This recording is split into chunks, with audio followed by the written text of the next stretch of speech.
Nuclear missile ready.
Nuclear missile ready.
Nuclear missile ready.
Welcome everybody, hope you guys are enjoying your day. We are here for the Alpha Pro series between Antis and MaxPax. I'm your caster Snoopy, and joined by my side is none other than Captain Canuck.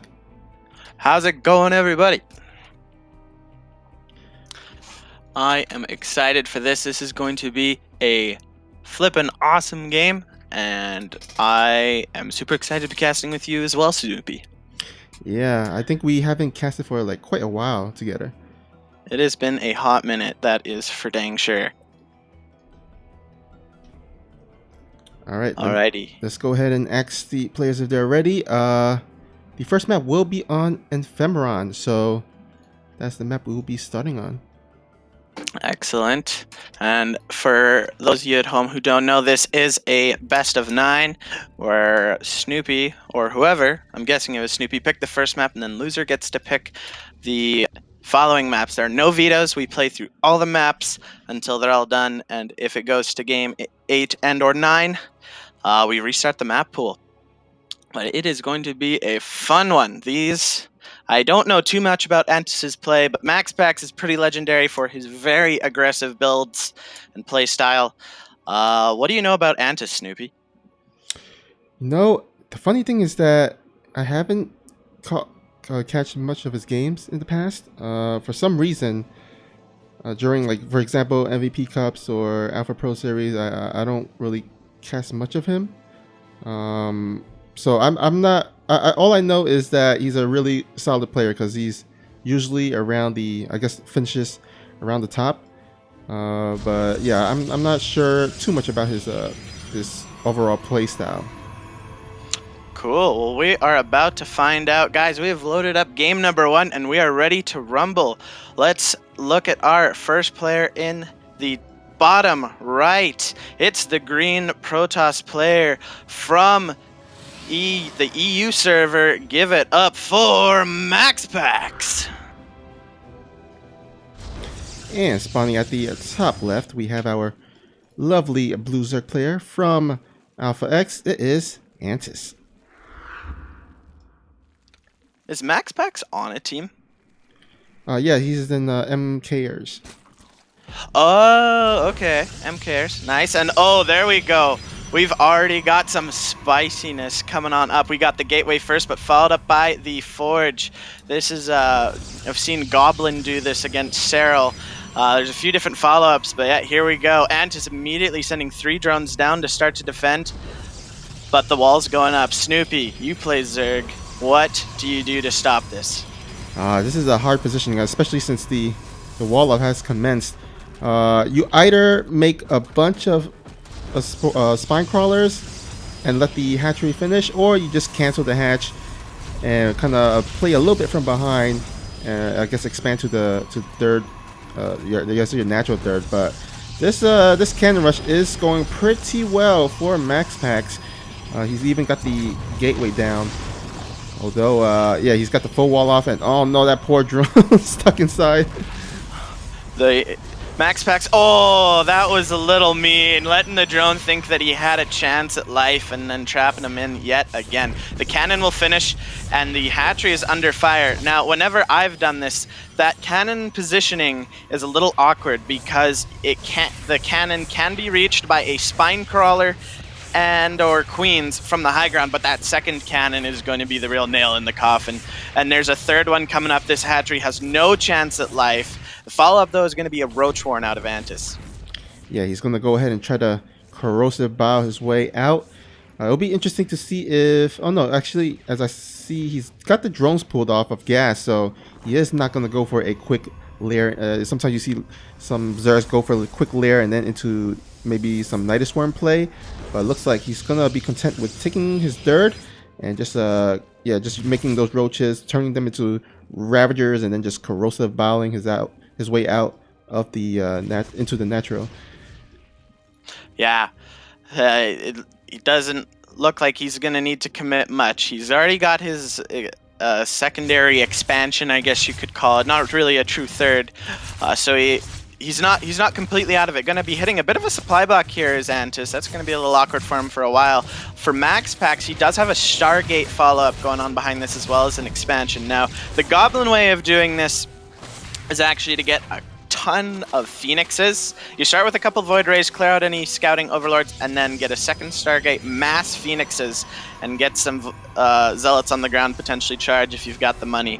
We'll see if he decides to go for it. Yeah, there's the first Void Ray. You can kind of go like mass Void Ray into Carriers or go Phoenixes. I'm guessing it's going to be Phoenixes since the hatchery did die. That's putting Antis really far behind economically. Not a lot of ways for him to punish this, but we'll see what happens. Yeah, I love this decision by MaxPax to go for Void Rays. He did scout the Roach by Antis, so he knows that there is a potential for an all-in counter Roach play by Antis. luckily for him, it's not going to be that way. But the Roach does, I mean, not the Roach, the Void Ray does serve to help defend against those kind of pushes. Oh, this Deb will take down the drone. Will he get a second one? Ooh, is going to get 2. That is a super nice pick off there on such a low economy. MaxPax already ahead. Antis can't be affording to lose drones like that. Speed is coming on up. There's a Twilight Council follow-up, and it's just going to be a single Void Ray for now. He's not going to be going in the Sky Toss. Interesting. Oh, he's going to get an Oracle behind this? Yeah, I think the Void Ray is just probably just for defense purposes, and then once he knew that there wasn't going to be an all-in push by Antis, he's going to feel safe enough to just transition into Oracles and then something to do with that Twilight Council, either DT Shrine or maybe some charge lot. The Robo leads me to think that it's going to be... No, it's going to be charge. Okay, so it's going to be... my guess is going to be some kind of charge all in, probably with the third base forming behind it, but he's just going to try and get some damage done with the Void Ray, keep Antis on his toes with the Oracle, but then just get a lot of charge lots. With +1 attack also coming on the way, I don't mind this. I mean, it is MaxPax, so mass charge lot does make sense, but I don't know. I feel like it's not going to give Antis a little bit more time to get back into this. What do you think? Well, the thing is, if he can make use of that Warp Prism with that charge dot play, I mean, because you remember the Void Ray, it has kind of basically taken out all the Overlords on the sides. So that's true. Yeah, Antis, okay. You won't be able to scout where the Warp Prism's coming from. So it's gonna be up to him to maybe send out some spotter lings or something, because this Warp Prism is out and is flying across. Flying across the map there, and charge is about to be done, as well as +1 attack, although it is a little bit halfway done, so it might take some time. But this is not all in. This is only working off of let's see, 4 gateways, so it's just a pressure push to then while he's establishing his third base. So what kind of tech do you think MaxPax is going to go for? He's kind of got all options available to him. He can go the Archon or High Templar route. He can go as I say that, there we go. There's Templar Archives. Going to be getting Archons and Storm behind this. That is a lot of Queens though, Snoopy. Oh yeah, that is quite the amount. And the first Void Ray is going to being taken down really easily. And this attack has pretty much failed, although he is getting some drones a little bit here and there, but not too much. A nice split off of the Zealots into the mineral line, going to force the drones to retreat.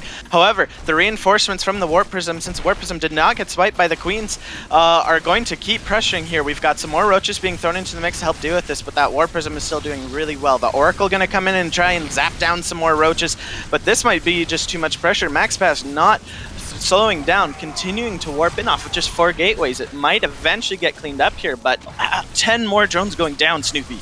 Oh my god, that Sword Caller in the wrong position. The Oracle getting a bunch of drones. Got so far 16, 17 kills, 18, 19. We'll look at 20. Oh my gosh, that Oracle on 10 HP, but the Hero Oracle with 19 kills, absolutely phenomenal. And only now is +1 attack going to be finishing up for Antis. MaxPax hitting at the perfect time. 4 High Templar are going to get warped and then recalled away.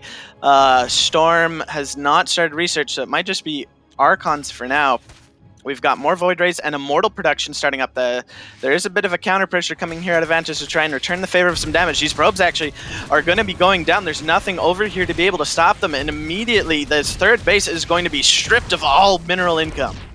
Oh, that was a big pick off there by Antis, evening up the worker count.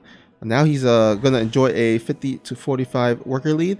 And after all that was said and done, I feel like this game has evened out. And I'm not sure why MaxPax didn't retreat his probes or defend that the third base. But I guess right now he's he's still ahead in army. He's got his +1 done as well, but still a little bit behind in that +2. Yeah, right now Antis is behind in tech, but economy-wise, both players have been pretty even. MaxPax has had a significant advantage throughout this game, but now Antis actually, on the income advantage graph, has been enjoying himself a little healthy lead. Getting those probes, though, was absolutely huge. After the Oracle did so much damage, Antis needed an answer.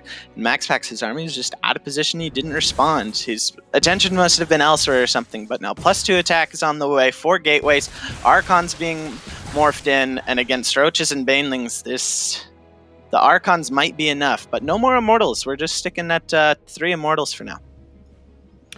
Yeah, I think he's might be going for a push soon. I mean, plus you might want to wait for +2, but that is going to be quite late. Yeah, it looks like he's moving out. He is looking to put some damage here on this either this 4th base or this 3rd base, or although he is gonna warp around it with his Warp Prism in the backside. But oh, look at that! Look at the positioning there.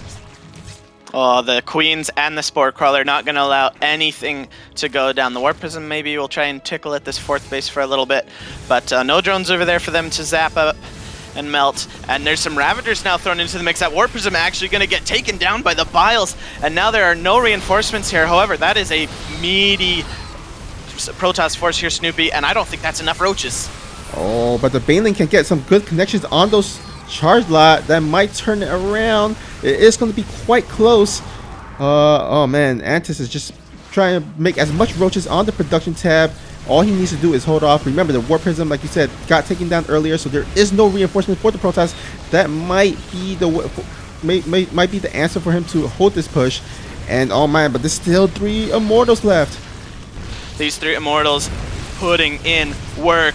Lings and Roaches coming in, but finally the reinforcing Zealots that had to come all the way from the main base come in, and Antis taps out. GG, MaxPax takes game number 1. Oh man, that Oracle was still alive at the end. I gotta say that might have been the hero Oracle, as he got like 16 or 19 kills earlier on in the game. But yeah, nice game there by MaxPax. Yeah, his aggression was really well executed. Ephemeron has been a map where that style of cannon rush I have struggled to make work against Zerg, but MaxPax is really on top of canceling the pylons at the start, right before they finished, so that he could replace them, so the probe could get out, or he could replace it with cannons. The gateway block was perfect, and there's just nothing Antis could do. A brilliant start to that game that put Antis on the back foot. Antis almost was able to come back. The 11 probes to even up the worker count that he got later on was really, really good, but just tech-wise, Antis was too far behind, and MaxPax made him pay. Yeah, I mean, I gotta say, I was impressed that Antis was able to at least make it a game after the after the beginning with the cannon rush and all. MaxPax is asking, so when do we go on EU? Do we alternate each game for this series? I believe we play on the. Oh yeah, we alternate. Okay. Yeah, let's head on over to EU.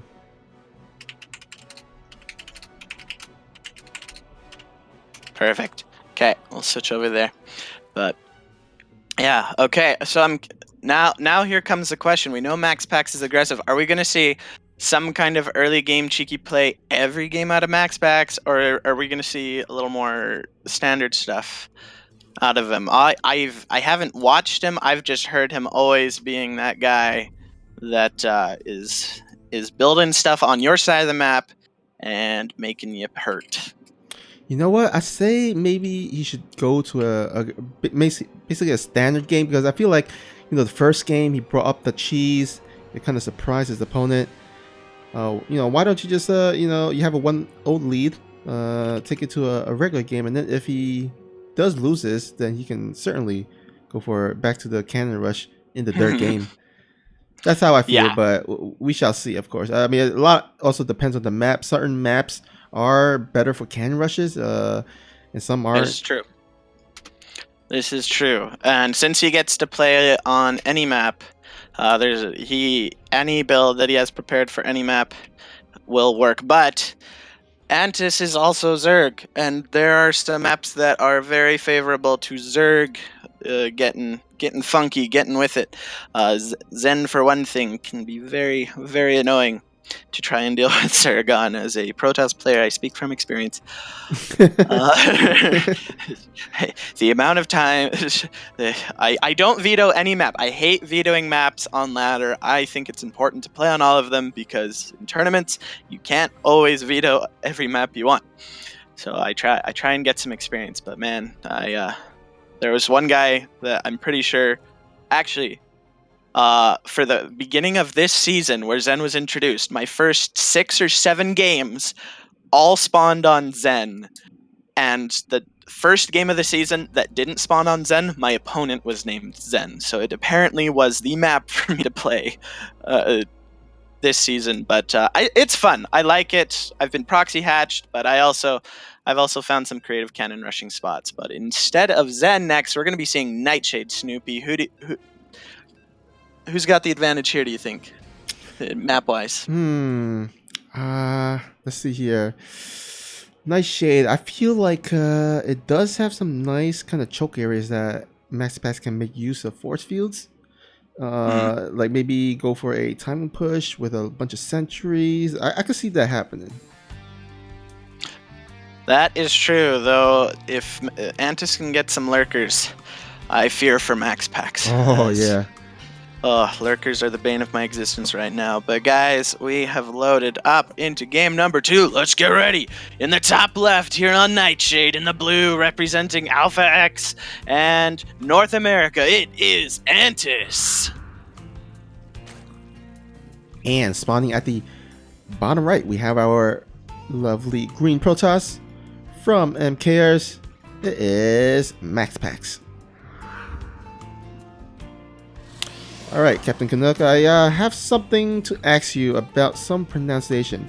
So you know the team that MaxPax is on. Do you refer to it as MKers or Makers or something else? I have referred to it as Makers. I was never quite sure when I first saw it. It was ATL EU Pro. We were playing them. It was when I was first on the team. And I was super confused about the proper pronunciation of their name, so I started saying Makers, and I've heard MKers or Makers.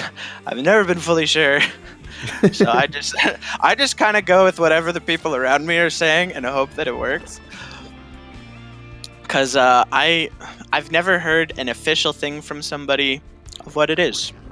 Do you know the proper? Is it actually MKers or what is it? Yeah, I have no idea. I always refer to it as MKers, but I mean, I heard a different pronunciation. I mean, we have had a pretty rivalry between Alpha X and MKers. So oh yeah, we have casted a lot of games between the two teams. But yeah, I've always referred to it as MKers. But if if it is a different pronunciation, I'm sorry. You know what? We can just. Maybe it's muckers. Maybe they've been wanting us to all say muckers for this whole time because it's phonetic. It's the phonetic pronunciation, but everyone's just too confused. English is too hard, Snoopy. It was my worst class in school, and I've only had to take one university English course so far. I may have to take another one, which would be really sad, but I'm avoiding it at all costs. Alrighty, yeah, we do have a link speed coming for our Zerg player. It will be interesting to see what tech the MaxPax go for. Looks like, oh wait, actually he is going for it. Wow, what is this? 3 gate, one gas? Interesting. And there's no proxy pylon or anything just yet. I'm going to guess this is some kind of adept push because you don't need. We've seen a few adepts being made. He's currently got one on the production tab. And you can make so many adepts off of 1 or 2 gases. It's insane. Whenever I go for an adept sort of build, if I have more than 2 gas, even 2 gases sometimes feels like a bit much. I have to make a sentry or something to eat up the gas. But yeah, so Antis went for a pool first. didn't get too aggressive with it. It was more defensive in case of another cannon rush.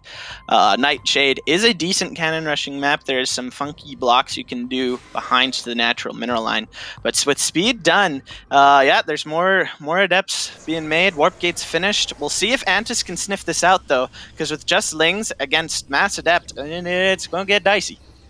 Yeah. Now, it's important to note that there is no glaives with these adepts, so this is pretty much a kind of raw timing.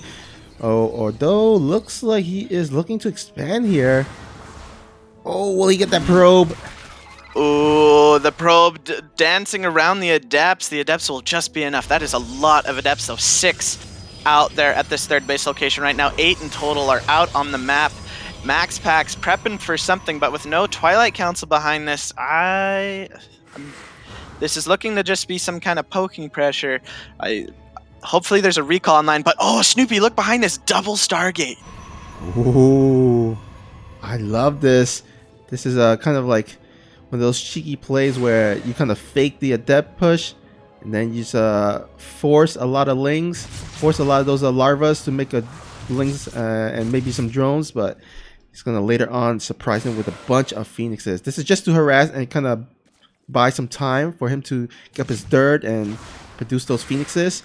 But so far it's not working because Antis is looking for a big counterattack. And there is only 4 adepts here, and they are not in a good choke point, nor are there any sentries here to be able to force field. The adepts will now start to move into a nice bit of protection here with the shield battery and the pylon, but the adepts are falling. A couple zealots are going to be warped in. Void Ray first here on the production tab. Roach speed is starting, but roaches do not attack air. The third base will survive, but double Void Ray production now, Snoopy. Oh man, I thought it was going to be a Phoenix play, but you know what? Void Rays are pretty strong these days, so I mean, I'm not mad about this this nice Void Ray transition.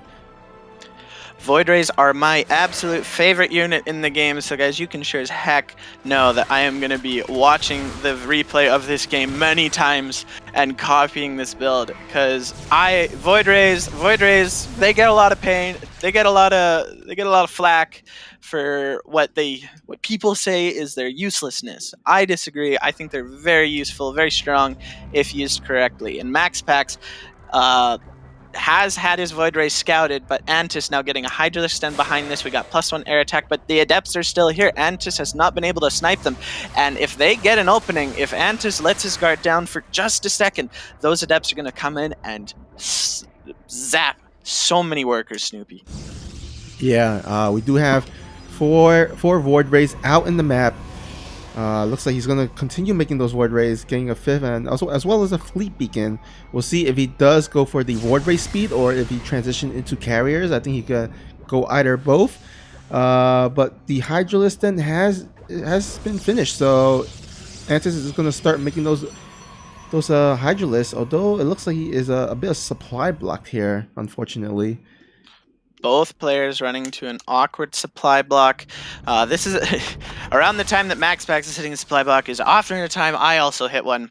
But both economies very healthy. MaxPax on 57 workers, Antis on 68. Void Ray's now going to come in. Prismatic alignment down a Spore Crawler. And the Void Ray's actually going to target that down an Evolution Chamber. And +1 ranged attack going to go down. That is actually super helpful, especially as Hydras are going to start to pop out. Right-clicking on that hatchery are the Void Rays, but that is too many Queens that they do not want to risk their lives for ire at this moment. Yeah, that was a big pickoff though, with the Evolution Chamber getting that range. I think it was a range, right? Range attack upgrade was halfway done. That would have helped the Hydralisk, but he's gonna have to remake it. Although he is a little bit behind. I think he's just going to head straight into Hive here with the infestation pit. And oh boy, look at that! We have the Mother ship on this way. Mama's coming home. We got a 4th base mothership, Flux Veins, carriers, the whole 9 yards. The adept's gonna come in, not quite willing to dive on that yet. That's too many roaches, but the Void Ray's just hopping around, scooting and tooting all the way, trying to snipe something here or there. The adept's on the other side of the map. Antis not able to really sneak anything by here, and now Flux Veins going. These Formula 1 Void Rays are going to be able to provide both dangerous attack and defense capabilities. Oh man, I'm a little bit afraid for Antis. Excuse me, because the carriage number are gonna be increasing very soon. I feel like he should attack.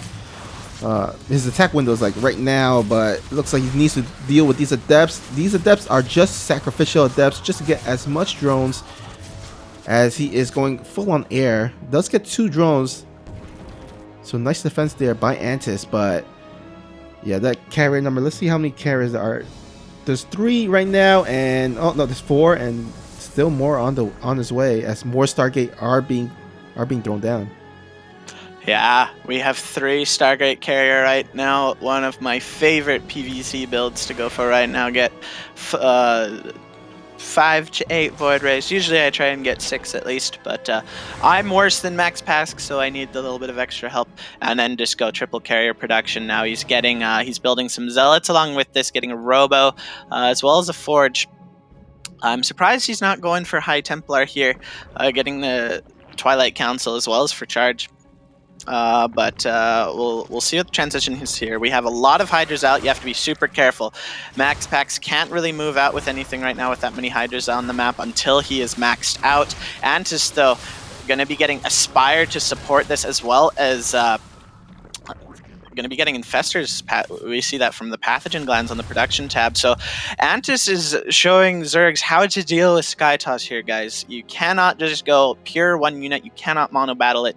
You have to get the variety pack of Zerg units. You got to get your Spellcaster, your Infestor. You could even get some Vipers for some Yoinks, or for Parasitic Bomb. But Spire's also a good play. Spire can be really dangerous if he gets it in mass. Yeah, we do see a little bit of a run by here, run by of roaches into the natural. We'll see if he can get any damage done. Might even want to split it here, but I think these Void Rays should be able to take care of it, no problem. Got even the Void Ray kind of cleaning up that rev easily with this ability, with his charge up ability. And yeah, it looks like it is pretty much gonna head straight into the late game, as both players are getting into kind of tier 3 units, as well as the late game stage.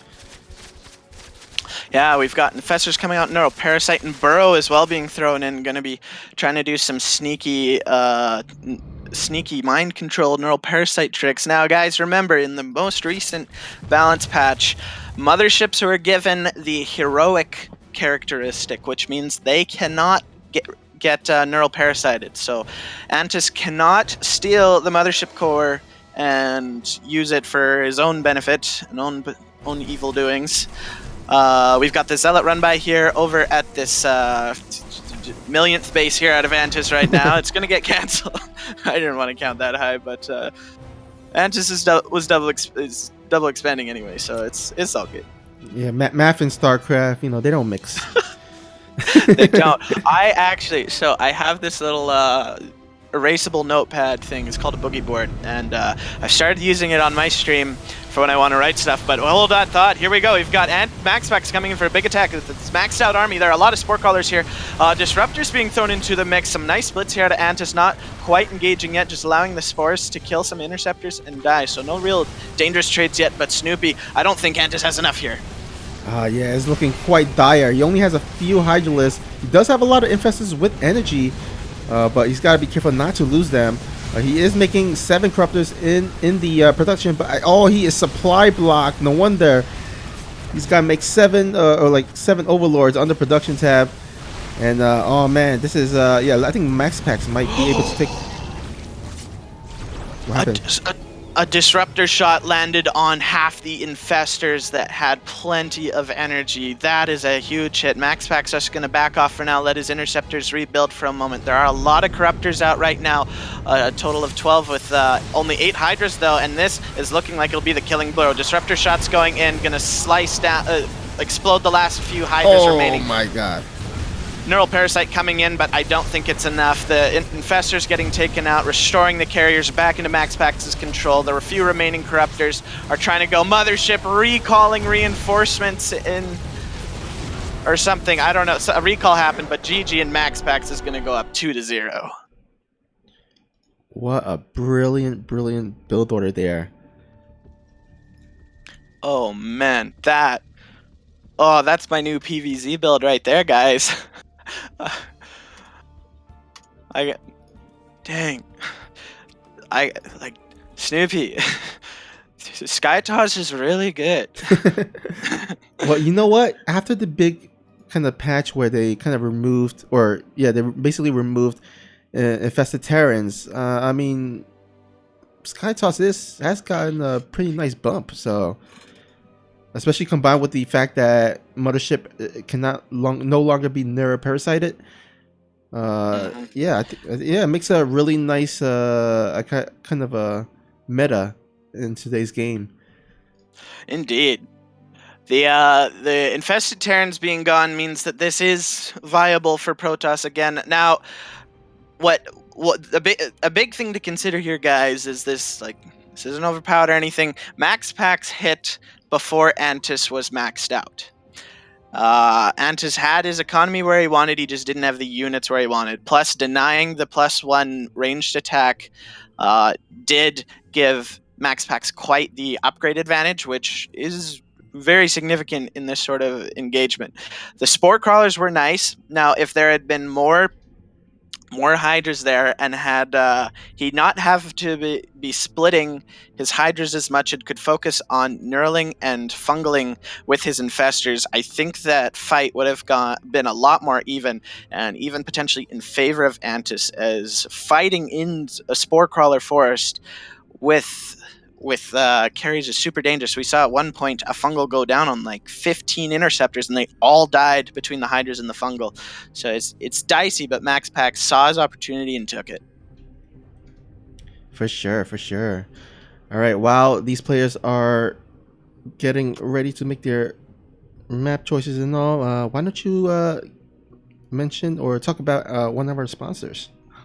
Absolutely, guys. So, everyone, we've got a new sponsor here at Alpha X. We're super excited about. They've been around in esports for quite a while, since 2004 even. But guys, we are talking about G Fuel. Are you drinking it right now? No? Well, start, because G Fuel is the drink of esports. G Fuel ramps up your energy from 0 to 100 super quick. It sharpens your focus so you can keep your eye on the prize. It increases your endurance because, as we all know, gaming is a marathon, not a foot race. And lastly, G Fuel hydrates you so that you only thirst for victory. G Fuel, guys, the official drink of esports.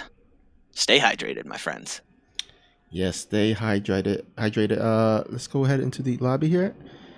And looks like Simulacrum will be our next map of choice. Of course, as you can see, MaxPax is enjoying a 2-0 lead. And I'm wondering why MaxPax left the lobby here. He may have had the lobby glitch. We'll see. Oh, there we go. Oh, he's coming back in. He's coming. Now, Simulacrum, a very open map, very big map, lots of room to maneuver, but also lots of room for proxies and cheeky shenaniganeries. I love to proxy on this map because it's very hard for people to find my proxies. But if you find it, you're kind of done, because with it being such a big map, you have to commit really hard. But we'll see if Antis wants to mix it up on MaxPax. Antis has been the defensive one here so far. Let's see what happens. Guys, we are in game number 3 now on Simulacrum Lizard Eggs. In the top left, representing MKers and Europe, it is the green Protoss MaxPax. And spawning at the bottom right, representing NA from Team Alpha X, it is Antis. Alrighty. So gateway first out of MaxPax. He's sending the probe across. So most likely no forge, unless he sends down a secondary one. Antis going for a pool first. No early pull. Just gonna go pool, gas, and then a hatchery, most likely. Interesting that Antis hasn't tried to do kind of a cheese to answer the bell. I feel like Antis is taking his sweet time and forcing MaxPax to respond to him. Well, he hasn't go ahead. put the pressure on. No, sorry. I was just going to say, it doesn't seem like he's been wanting to put the pressure on himself. Yeah, I feel like Antis has been playing more, I guess, defensive, more laid back, kind of responding. But MaxPax has been pulling out the... well, I wouldn't say the second game is a cheese, but it was certainly a little bit unorthodox. You don't see a lot of Protoss player going for kind of a mass double Stargate Void Ray transition. But yeah, we'll see. We'll see if MaxPax has any rabbit under his sleeves, any other tricks he can pull. And Antis himself looks like he's gonna stick with the safe kind of opening build. We'll see if he can get a win. As again, this is a best of 9, so the first player to 5 wins does win first place and get 70% of the prize pool, while the second place runner-up will get 30%. So both players definitely want to win this series. And speaking of which, guys, remember to go use the Matcha Reno code. We have it in the little box at the top of the chat. Go add 50 cents to the prize pool for free, no cost to you. You can also gain some rewards by doing some sponsor quests or getting little bonuses like replay plaques or hats or sweaters. There's some good loot there, guys. Check it out. But the starterlings actually they could sneak in, but there's not enough of them. Not enough of them came across the map that adept can handle them perfectly fine. We do have a Stargate play here out of MaxPax, so it's looking to be a lot more standard. Just a single Stargate, speed nearly done, and we'll see what happens. Yeah, we do see a third base being thrown down by our Zerg player, and this is as standard a game so far as we have seen, although it's only been 3 games. But yeah, we'll see if this adept can get any harassment done or any scouting done. You do want to, of course, scout the mineral line of the natural as a Protoss. You just want to make sure that there are drones being made, not a lot of lings that's being hidden. And he did scout the drone line, so he knows that Antis is droning up. You don't have to worry too much about a Baneling bust or something like that, something crazy. So he can just feel safe and yeah, just build up. Yeah, exactly. That natural mineral line is. I have learned through pain the need to scout it, as too many times have I not scouted it, and then that's just the game. Happens to be the game that lings flood across the map. Now, a Zerg can try and be tricky and send drones from the main down to the natural to try and trick the Protoss into thinking they're not going for some kind of all-in. But with these oracles coming out, it's going to be triple oracle. MaxPax didn't need to send the adept in to also check the main mineral line. Not really getting a whole lot done, just single drone so far. Single drone, right? Yeah, single drone. And but with triple oracle, Antis has to be really careful here. He's getting more and more queens. Going to be extra careful. We'll see where this game goes. 3 adepts being made as well. Oh, we do get a bit of a deny here at the third base of the Protoss. Gets snipes the probe, but the real danger is these adepts that are making his way across the map. And with these adepts as well as 3 oracles, this can pack pretty hard of a punch. What does Antis have? Yeah. He's got the 5 queens. He's been building 20 more lings to throw into this. The adepts are going to shade in. There are lings here ready. The oracle's going to immediately go and try and target fire down the queens. 2 of the queens immediately fall. The lings are getting decent, really good surround actually on the adepts. The adepts not focusing down the drones. Now they're going to start to go for it. 3 drones going immediately. Lings already though ready for the shade into the natural. Total of 6 drones go down, but for 2 oracles and 7 adepts, 6 drones and some lings and change. That's not a good trade for MaxPax, and Antis in the supply has the advantage. Yeah, I think this is the first game where Antis has enjoyed a really solid lead. And it's going to be up to him to see how he wants to close this, how he wants to respond. He only has made lings. That's the great thing about the defense, is that he didn't need to invest his resources into a bunch of roaches. He just make queens and lings, which are just mineral units, and then now he can invest his gas into upgrades, into tech, and we'll see what he goes for. It looks like Roachborn is being plotted down, as well as +1 melee.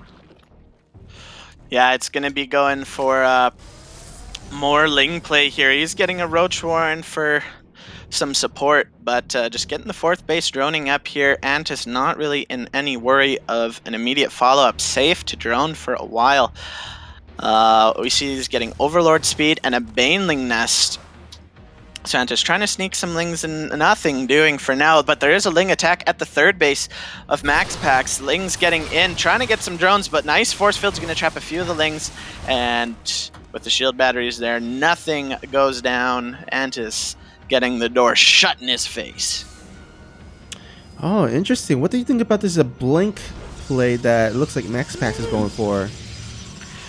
This is a very interesting play. So,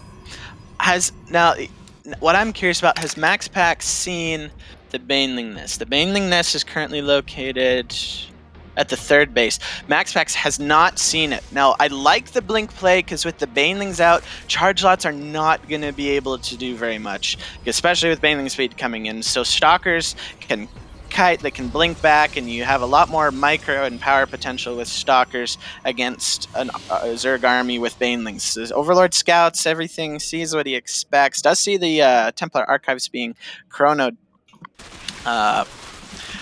But we've got Roaches and Ravagers, Lings and Banes against just Immortals here. But Antis, he's just got his production capability is so strong. I don't think the Stalkers will be in mass enough to handle this. All right, Blink is about to be done, as well as +1 attack. Oh, he's actually throwing down a Robotics Bay. So we'll see if he goes for Disruptors or Colossus. My guess is going to be Disruptors. He did make really great use of those Disruptor in the Nightshade game. But it looks like Antis might go for an attack because he is making a bunch of Banelings. Baneling speed is about to be done. And oh, we might actually have an awkward situation where both players' armies bypasses each other. Now, Antis is able to sniff it out, and he's looking like he's going just for a counterattack and going to defend that. There's so many Banelings rolling forward. Force fields are going to try and come down. A gorgeous donut over so many of the Banelings. The Crows of Bile is able to free them up. The Blink and the Warp Prism Micro is going to be good enough, but that's too much Zerg. MaxPax has to get out of there. Yeah, he is running for his life. Luckily for him, he does not get surrounded, but his force field's energy is pretty low now, so he's got to rely on Blink, Stalkers, and his 3 Immortals. As oh, it looks like the Lings actually. Ooh, ow, that hurt. That hurt me. Oh, the Biles. Oh, gonna be going for the Oracle. Just shields taken out, but Ling's finally gonna get cleaned up here at the natural, and it is Colossus actually, Snoopy. Interesting play. Maybe it's because of all the Lings and Banes that he's gonna be going for the Colossus. Yeah, very interesting. I mean, he is working. Wait, is he working off of one? Yeah, he's only working off of 1 Robo. So interesting. But luckily for him, he did not get surrounded during that big attack. He was able to retreat and defend it actually pretty well, pretty okay. Now it looks like he is going to take his 4th base. And I love how Antis is actually keeping up, being active with his scouting, making sure he knows what MaxPax is going for. Yeah, Antis is warmed up, and he does not want the wool pulled over his eyes. He wants to make sure that MaxPax is hiding nothing from him. A revelation has gone down on some of the army, but Antis really close to being maxed out here, just building more and more units. We've got adrenal glands, got some cracklings, going to become some drug dealers over there, and this 4th base is going to be in trouble, but the Big Daddy Colossus and the Immortals are here. Gorgeous force fields preventing the Banelings from getting in, but they sneak around with the Corrosive Biles. Banelings get on the top of the sentries. There's nothing left here. There are a couple Colossus to rain from the sky. The Blink Stalkers are here, very part of the Swarm style composition right now. Disruptor production has begun. The Lings have to be careful, and Antis is pulling MaxPax here around here left and right and takes out the Cybernetics core. Yeah, but I think he is not too big of a loss. I mean, I think he was transitioning into more charge lot based army. So, I mean, so far, really nice defense by MaxPax. Although Antis himself is pretty rolling in terms of the economy. He got 84 workers compared to the 56 of MaxPax. He's got the plus, he got a bunch of upgrades actually on the production tab. So I would still say Antis has a pretty slight lead here. I am really happy with Antis' position. The taking out the cybernetics core wasn't as big a deal as I made it sound in the moment, but in my mind I was like, he can't build stalkers for a while, meaning, like you said, switch more into charge slots. But with how many banelings Antis is making, he had 22 on the production tab. That's gonna feed those charge shots are gonna feed those banelings. However, the disruptor shots are good. Colossus is here. Baneling's gonna roll in though. These probes are in a lot of trouble. Probes getting in everywhere. Nice warping to kind of block them out, but 16 going down. Now the third base is under threat, Snoopy. Yeah, oh man, what an awkward choke area for MaxPax to fight in. But, oh man, yeah, it's not looking quite good for MaxPax as he does do 16 probes. He's down to 40. I mean, Antis has more than double the supply in terms of the worker count. And now he is reeling in terms of the economy side of things. And he's even lost the fourth base. Oh no, I didn't even notice that. MaxPax in a maximum amount of trouble here, guys. Antis just ahead in every way, shape, and form. There are Archons here, but there's no storm. There's no storm to stop the Lings and Banes. Overlord's now going to start to poop their creep on to block any more expansions. MaxPax is pretty much all in at this point. He's sending his army in. There's not much he can do. Charge is about to complete, but the Ling counterattack is going to mean reinforcements are really low. A blink forward onto the morphing Broodlords and Banelings, but the Banelings, gorgeous disruptor hit, but I don't think it's enough, Snoopy. Yeah, I mean, the Lings are kind of ravaging his dirt base at this point, and yep, that is GG. Antis does get a point on the scoreboard with a nice game here. Let's go. Antis. Now he got to play his game. MaxPax didn't make it uncomfortable in the early game, so Antis just ran away with that game. He didn't let anything get pulled that he didn't know about. He knew everything that MaxPax was doing and was able to adjust. Oh, brilliant play out of Antis in that game. For sure. And it's going to be the first time MaxPax gets to decide his next map choice. We'll see if he goes for any of the maps that is kind of geared towards a nice cannon rush. And we're gonna be on EU. That's right. MaxPax is on EU. Well, he is from EU, and Antis is from NA. So, I mean, the ping isn't too bad. Between EU and US East. So. No, not too horrible, but this is going to be the best ping MaxPax is going to get in this series. Is on the EU server, and with his map pick, any kind of build he has prepared, he can showcase here to try and give himself a 3-1 lead, and just looking to tie it up 2-2 and make this a best of 5. Triton though is going to be the map, guys. What do you think's in MaxPax's head here, Snoop? Well, first of all, I love Triton because, I mean, I always love the kind of the icy, snowy kind of maps for some reason. It's just like aesthetically more pleasing to me. But MaxPax choosing this map, I feel like isn't the natural's pretty easy to wall off, right?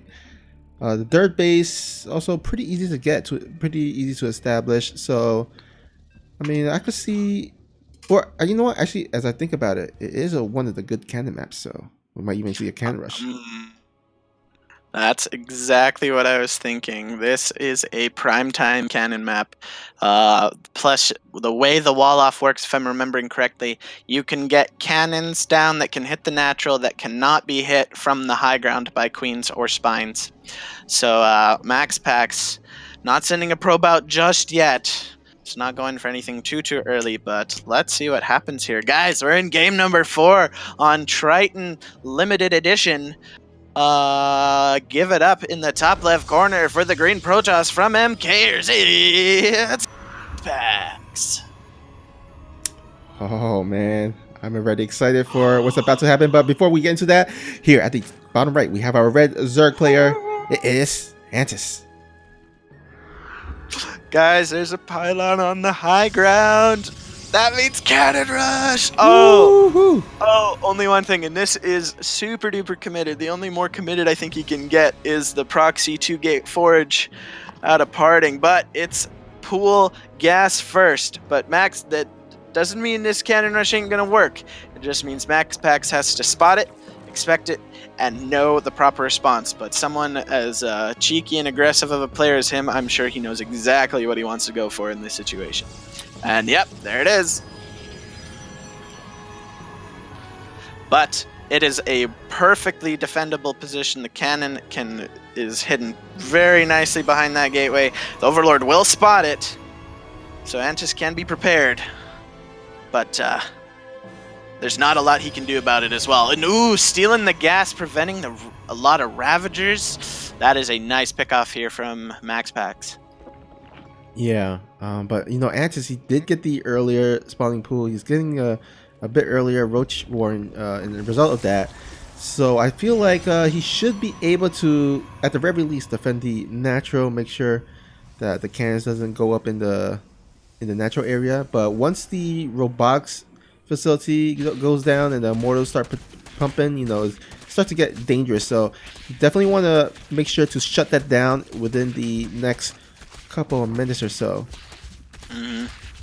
Now MaxPax is going for the Zealot. You normally want to avoid getting the Zealot if you can, but MaxPax wants to put a little bit of pressure on, force Antis' hand a little bit as well. Since it's been scouted, MaxPax has to be prepared for a huge potential link flood, as he hasn't been able to get much of a scout on since that first initial one. The Zealot now going to start to slice and dice on this hatchery, but Lings are going to come and defend, as well as some Roaches and the Queen. So Zealot ain't going to get too much done. But there's a Robo Bay, like you said, Snoopy. We'll see if it's just a single one or a double one. Shield batteries and cannons being added in. And both players just setting up for the bigger engagement coming soon. Alright, so looks like we have all the structures being done down in terms of the shield batteries and the cannons. But he's just trying to buy some time for his robotics facility to get up and start producing those immortals. And we got some nice corrosive bile going down, draining a lot of the energy of the first shield battery, actually. Yeah, no, this is very good active use of his Ravagers from Antis here. Now, MaxPax is doing a really good job at spreading out his buildings so that Ravagers can only hit one building at a time. The first Immortal is being chronoed out now. There is a singular Stalker out here to try and help chase us back, but with 4 Ravagers out, this is getting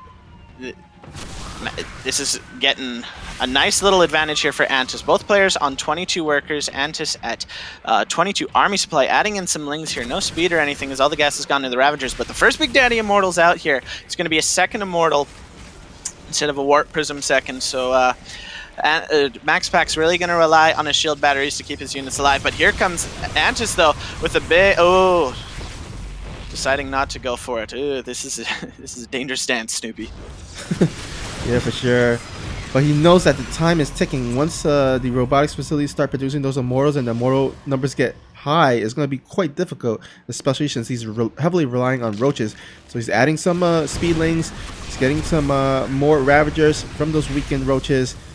And I feel like with the cannons gone, or most of the cannons gone, and the shield batteries kind of being in the front area, if he can just get on top of these immortals, I think he might be able to take it. But he's still biding his time, making sure he got enough units to move out.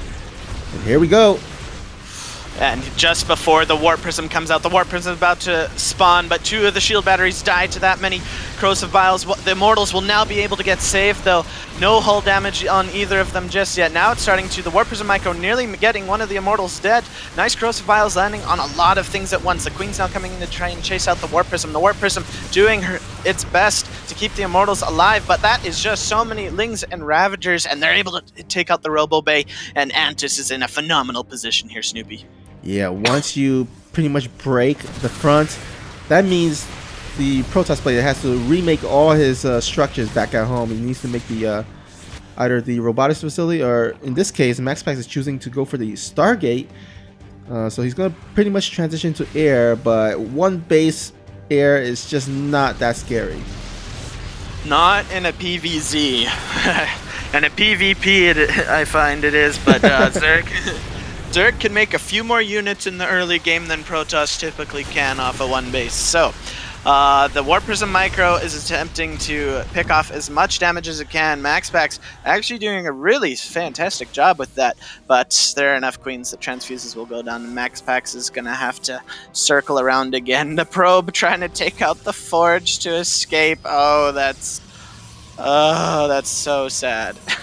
Oh yeah, look at that probe zapping away. He's got a million years ahead of him, but yeah, that is a tall order for a probe. I mean, that is telling a regular person to take down the wall of China for some for some analogy, but yeah, it's gonna take forever. Oh man, Antis right now in a great position. This Warp Prism with the Immortals is keeping Antis at home right now, which is not where Antis wants to be. Antis wants to be moving across the map, taking out stuff over on MaxPax's side of the map, denying that eventual expansion. The third base... So Immortals, Immortals almost able to take it out, but Antis all over that, knew what he was doing, and the third base will live. Expansion going down for MaxPax, but there's no wall. Overlord speed's done. Gonna see the Void Rays now. The Void Rays are a good choice, as only the queens can hit air right now.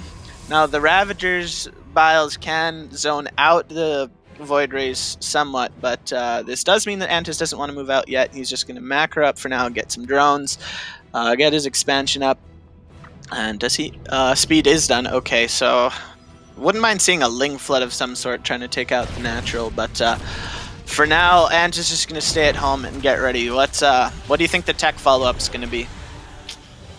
Oh, I am not sure. I mean, so far MaxPax is pretty much getting every building in the in the Protoss arsenal. It's got the Stargate, the robotics facility, and the Twilight Council. So Antis, I mean, you know what? I think Antis should just go for either Swarm Host or for some Hydralisk. But to be fair, to be honest, I think he could just make a bunch of Lings, speed Lings right now, and just like punish that natural. I mean, he doesn't really. There's no army for MaxPax. He's got only 2 Void Rays. I mean, that's not really gonna do too much. No, I think a Ling Flood here could close out this game, but Antis playing a little more, what some might call smarter, not trying to rush the victory, want to secure it and make sure it is safe and sound. No more Void Rays after the initial 2. Those were just defensive. We do see a Templar Archives being thrown in. Whether that's for Storm or just massive Archons, we are yet to know. But +1 ranged attack for Zerg coming out, Roach speed, and it looks like it's just going to be a huge Roach flood here coming in the near future. Oh, nice pick up there by MaxPax, able to take down the 4th base, slowing down the Zerg, but I mean the Zerg is way ahead. He's got 57 workers to 36, so I mean a little bit delay on the 4th isn't the worst thing. But yeah, it looks like he is adding a Baneling's Nest. He's got the range attack upgrade researching as well as roach speed, and yeah, 12 Lings on the production tab. I wouldn't be surprised if he decides to attack now. Yeah, it's just units for now. No more drones. 58's the magic number right now. Archon made, 3rd base attempting to be gotten, but that's 68 army supply to 28. And the soup don't lie, ladies and gentlemen. I would have actually, in this situation, I feel like MaxPax would have had more success if he'd stayed going air, as the ground forces of Antis are just going to be off the charts. Doing a double Warp Prism drop right now, actually really splitting up Antis and keeping him at home, able to take out the 4th base. I don't even think it was cancelled. So MaxPax doing what he needs to do to try and come back, but the end is in sight, Snoopy.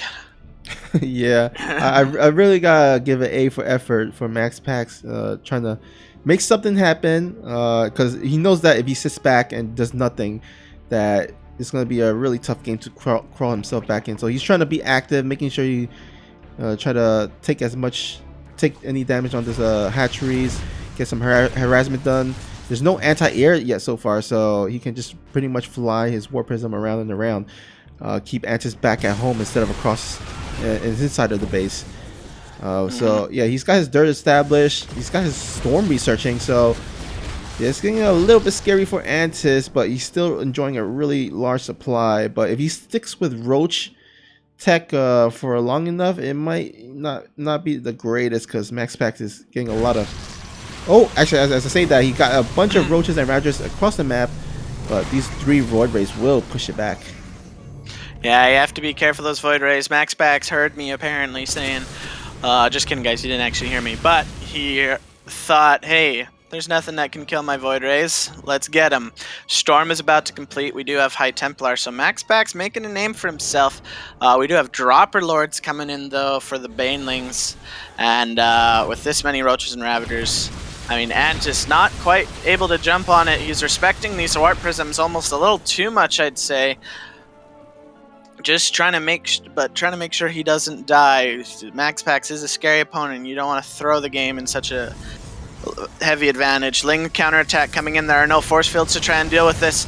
No, not able to bait out any storms. I don't think the High Templar actually have enough energy for storms just yet. But soon they will. That is just so much Zerg, though, and we're having 11 Hydras out, +2 missile attack, near about 6/7 stun Snoopy. I think Ant is just waiting for that +2, and then he's going to finish this game. Yeah, he does actually have a lot of options to harass, because he does got the Nidus Worm that's still yet to be revealed to MaxPax. Oh wait, actually he just canceled it. I guess I thought he was gonna, yeah, I guess he decided to cancel it for some reason. But yeah, like you said, it looks like he is gonna attack once this upgrade is done. Looks like he's a bit undecisive where he wants to position his army. But yeah, looks like interesting. Just killing the rocks. Antis is seeming a little indecisive here, not exactly quite sure what avenue he wants to take this. MaxPax has been able to close the gap here in workers, but Antis is now maxed out, so now it's just making sure that he's getting his 5th base. He's got his infestation pit. We should see a hive starting pretty soon. And there's a Spire and there's a hive, yep. So Antis is looking to take this to the late game. He's going to try and get a push done here, but I don't think he's too determined to finish this here. There's storms here, which actually super dangerous here. A nice couple of storms initially, and yet, no, Antis is just going to back up for now. He's just going to wait. Oh, man. This begs the question, did Antis give too much time for MaxPax to crawl himself back into this game? He was in a pretty dominant position, but all of a sudden, I mean, he's getting kind of almost even. I mean, he does have not as much bank as Antis, but with a bunch of Storm, Void Rays, Archons, I mean, he has a really strong army. And here we go. Looks like they're might engage in the middle here, and MaxPax smartly retreats. Now, one thing that is going to keep MaxPax from pressing, getting too aggressive is that upgrade lead. MaxPax is only getting +1 air and +1 ground attack right now, whereas +2 ranged attack is already done for Antis. He's getting 1/1 for melee. The Zealot run by going to do absolutely nothing, and Antis is he's got his hive done, his Spire's done. He's hasn't started the Greater Spire until just now. Now he's going to get Vipers. Really smart play here. Get some Blinding Clouds and Abducts. Even some Parasitic Bombs for that many Void Rays, because MaxPax has continued to throw in Void Rays. A nice compliment to this army, I'd say. Not something you typically see, but I like it. I like the addition. Yeah, for sure. I mean, you know, once those Void Ray clumps up and the Parasitic Bomb goes onto one of the Void Ray, it's just so deadly. But the High Templar. Oh, very close. MaxPax almost having to attack up a ramp, which is no good, but now backing up onto creep. Antis has to be really careful. High Templar starting to move forward to the front of the line. A nice storm onto Antis's army. Bile's going to come back, but Antis has to lick his wounds after that poor weather. But 14 more Hydras out. Snoopy, this is maxed out Antis. MaxPax starting to move in. Both players on relatively low worker counts, but that just means bigger armies. The Concave's really good here. MaxPax is going to have to circle around. Yeah, you know, the one thing I do have to say is that Antis, throughout this whole series, this game as well as the previous. Oh wait, as I hold that thought, looks like there's going to be a big fight here at the middle, and the Vipers are live. And oh. Parasitic Bomb doing so much damage, not able to split off the hurt Void Rays for very quickly. Storm's going down, going to be able to hold the army back. A beautiful choke point for that weather forecast. Adrenal Gland's about to complete, but what was that thought you were thinking, Snoopy? Unless, oh, we're about to have an attack at the 4th base. The Protoss army moving in, but Spore Crawlers, that's really awkward. Some awkward positioning for all units here on both sides. Another Parasitic Bomb goes down. Immortals and Archons having to run away. A singular Void Ray coming in. Ooh, that's not where you want to be, and into the Void he goes. Yeah, and all the Storm energy has been drained from those High Templars, so Antis wants to dive on top of it. Oh my god, can he get the surround? Oh, he gets the nice little surround on that Archon, and he dwindles the army count of MaxPax, but he still has a bunch of Void Rays left. Even though those Parasitic Bomb went on the Void Rays, they still have enough health points to survive. And now we have another charge lot run by to take down another hatchery. Oof.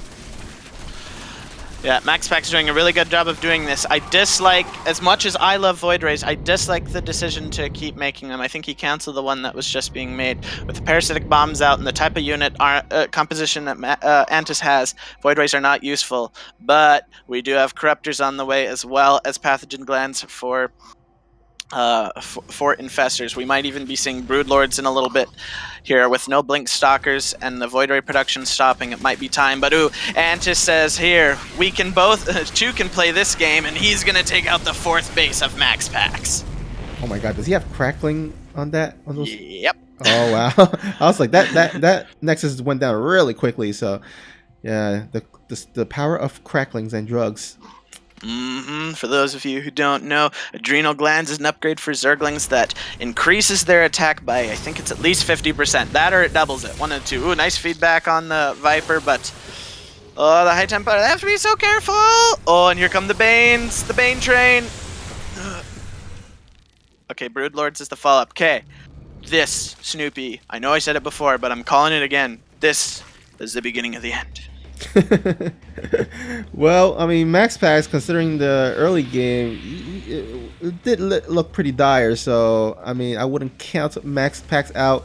He's still crawling himself. He's still trying to get these Zealot run by, but this time around, Antis, his army is well positioned. We'll be able to take it down.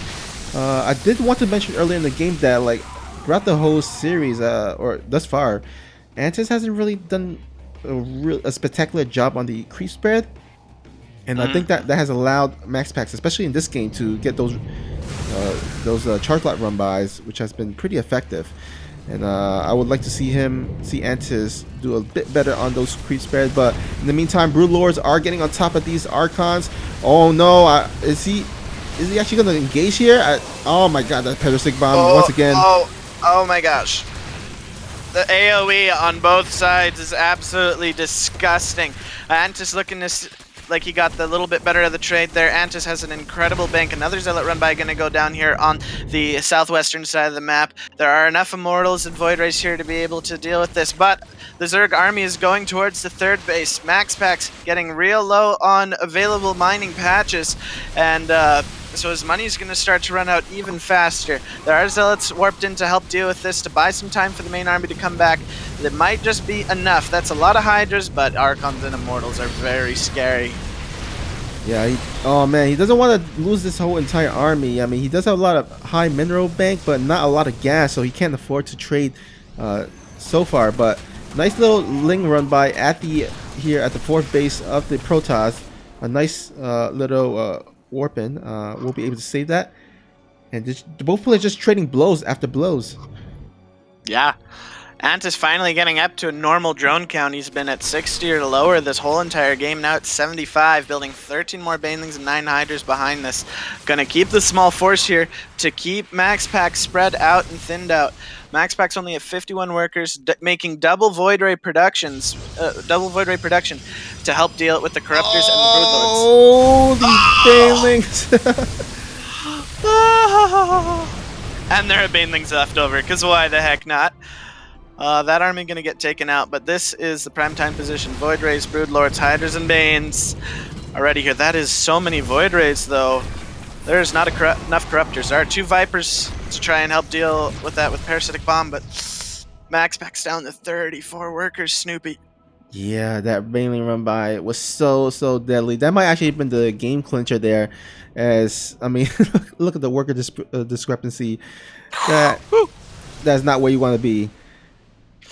Yeah, Antis has about a 2,000 resource advantage per minute right now, and there's the Parasitic Bomb coming down. There comes the army Broodlords raining in the skies. Parasitic Bombs killing the anti-air. The ground army of Hydra is killing so much. A storm finally goes down, but too little, too late.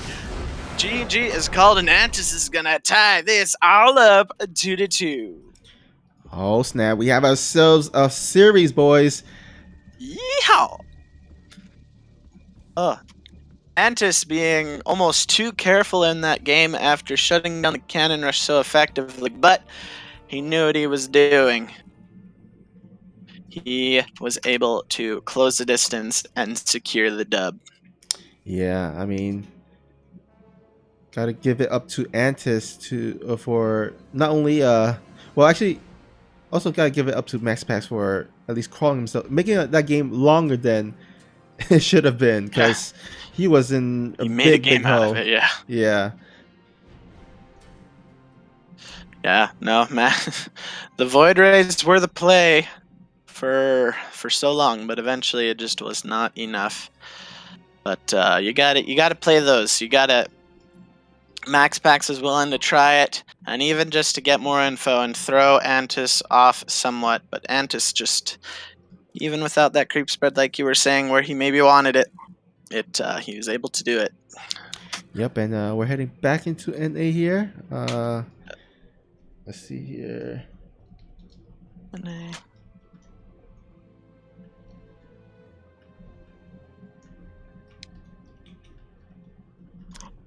Alright, yeah. Alright, and guys, while we wait for MaxPax to pick his next map, I'd like to talk to you guys about another of our wonderful Alpha X sponsors, 24-Hour Fitness. Sometimes working out by yourself can be just too difficult and hard to maintain. Even getting a personal trainer just sometimes isn't enough. If this sounds like you guys, fear not, for 24-Hour Fitness has the solution. Transform your fitness with the Training 24 Club, the group training program designed to inspire, challenge, and motivate you. Go with their Ignite option, which delivers coached training sessions with a team of 6 to 20 people. Or you could try Torch, where you will receive 3 advanced coaching sessions a week with a group. There are many more options. Find them all and the schedules online or at your local 24-Hour Fitness. Yep, thank you 24-Hour Fitness for helping and supporting esports. And we are headed into our next game here on Internal Empire LE. And I am currently set to play MaxPax. I will serve Canada proud in my attempt to do this. I will defeat MaxPax. There's always a way. I've played a GM player before and nearly got a Mega Pro Brush to work. It was really close, actually. Way closer than it ever should have been, but I still didn't win, but that's okay. I don't have to beat Grandmasters. I don't want to be that good. I'm D1 now. I'm happy where I'm at. Maybe M3 one day. But you Snoopy, you're a Masters 1 here with your Protoss. You're a pretty solid 5K player right there. just shouting out Snoopy's level of skill. You don't see him play much, but when he does, I'm sure it's deadly. I've never actually seen you play. What's your favorite PvZ style of play right now? Let's see. I mean, I don't want to reveal too much, but well, what's one of them? You don't have to reveal your top pick here.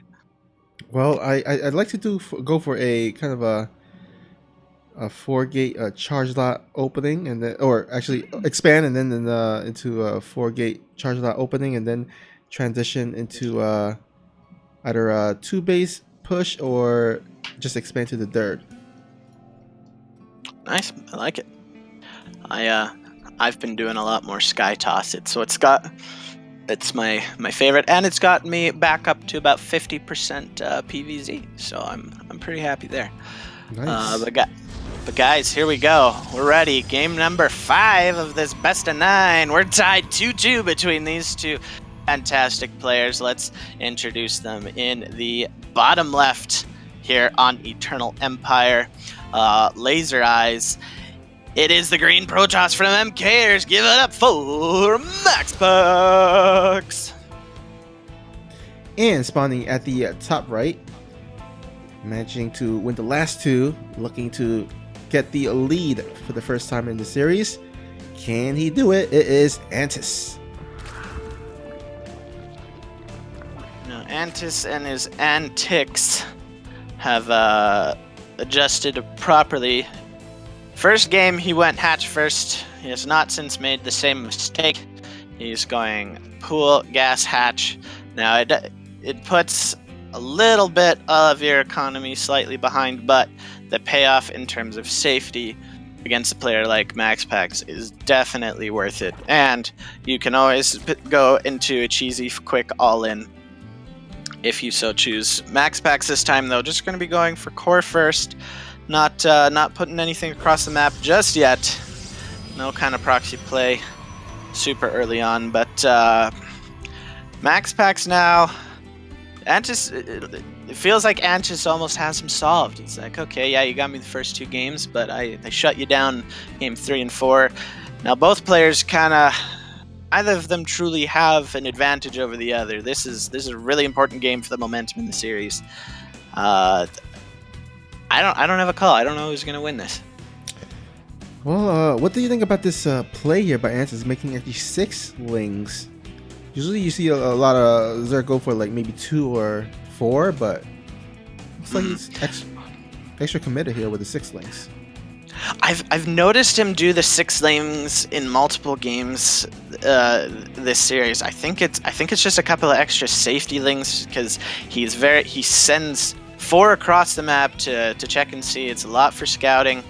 He keeps 2 on the scouting probe. And I think it's so that you can kind of punish things. Like here, we're going to see 2 lings just sneak right into the main here. There is no defense.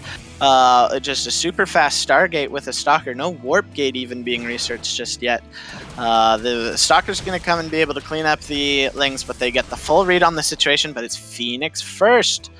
We're going to see if it's just a single Phoenix or we're going to be seeing multiple Phoenix out of MaxPax here. That's something he hasn't pulled out yet, is some Phoenix play. Yeah, I think it's probably a response to being scouted. I mean, once you get scouted with the Stargate, kind of the Oracle surprise is kind of dwindled. At least the Zerg.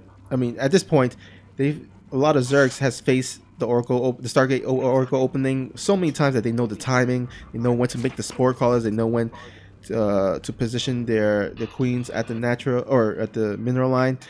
So with the Phoenix play, I think that's just to at least take down the first initial scouting overlords near his bases, and then maybe he can start transitioning into Oracles. Oh, that overlord nearly... he saw his life flash before his eyes. Oh, that's how Overlord sounds, huh?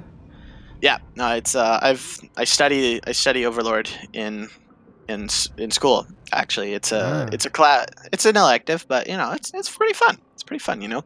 Okay, so it was Phoenix Oracle, but we're now getting a second Stargate and another Phoenix is being made. So it's looking like but MaxPax is hiding it. He's hiding the fact he's going to go mass Phoenix. Oracle going to come in, able to get a couple of probes for her trouble. Phoenix able to help by lifting up the Queen. Brody even left. And it's just going to be Mass Queen coming out. Antis not quite yet able to sniff this out, but... Ooh, this is an exposed drone line. Okay, well, Mass Phoenix coming out here. Antis not yet able to sniff it out. What, besides Mass Queen, what do you think Antis has to do here, Snoopy? Well, first you gotta scout this, because that's the most important thing against this double Stargate play. You gotta make sure you gotta scout this, and then that will allow you to determine, or at least prepare the defense way earlier. Because if he goes right now with these Phoenixes and only one Spore Caller in each base, that is going to spell trouble for him. That's a lot of drones that's going to go down. So right now he's actually very clueless. He scouts the late third. That's the telltale sign of either he is teching or he is preparing for a push, which is forcing him to make a lot of lings. I mean, a lot of lings are not going to do anything against these Phoenixes. I mean, unless they magically can attack air, but they will need to go to the Hogwarts School of Wizardry to do that. But yeah, look like the Phoenixes will be able to go unscouted for quite some time, and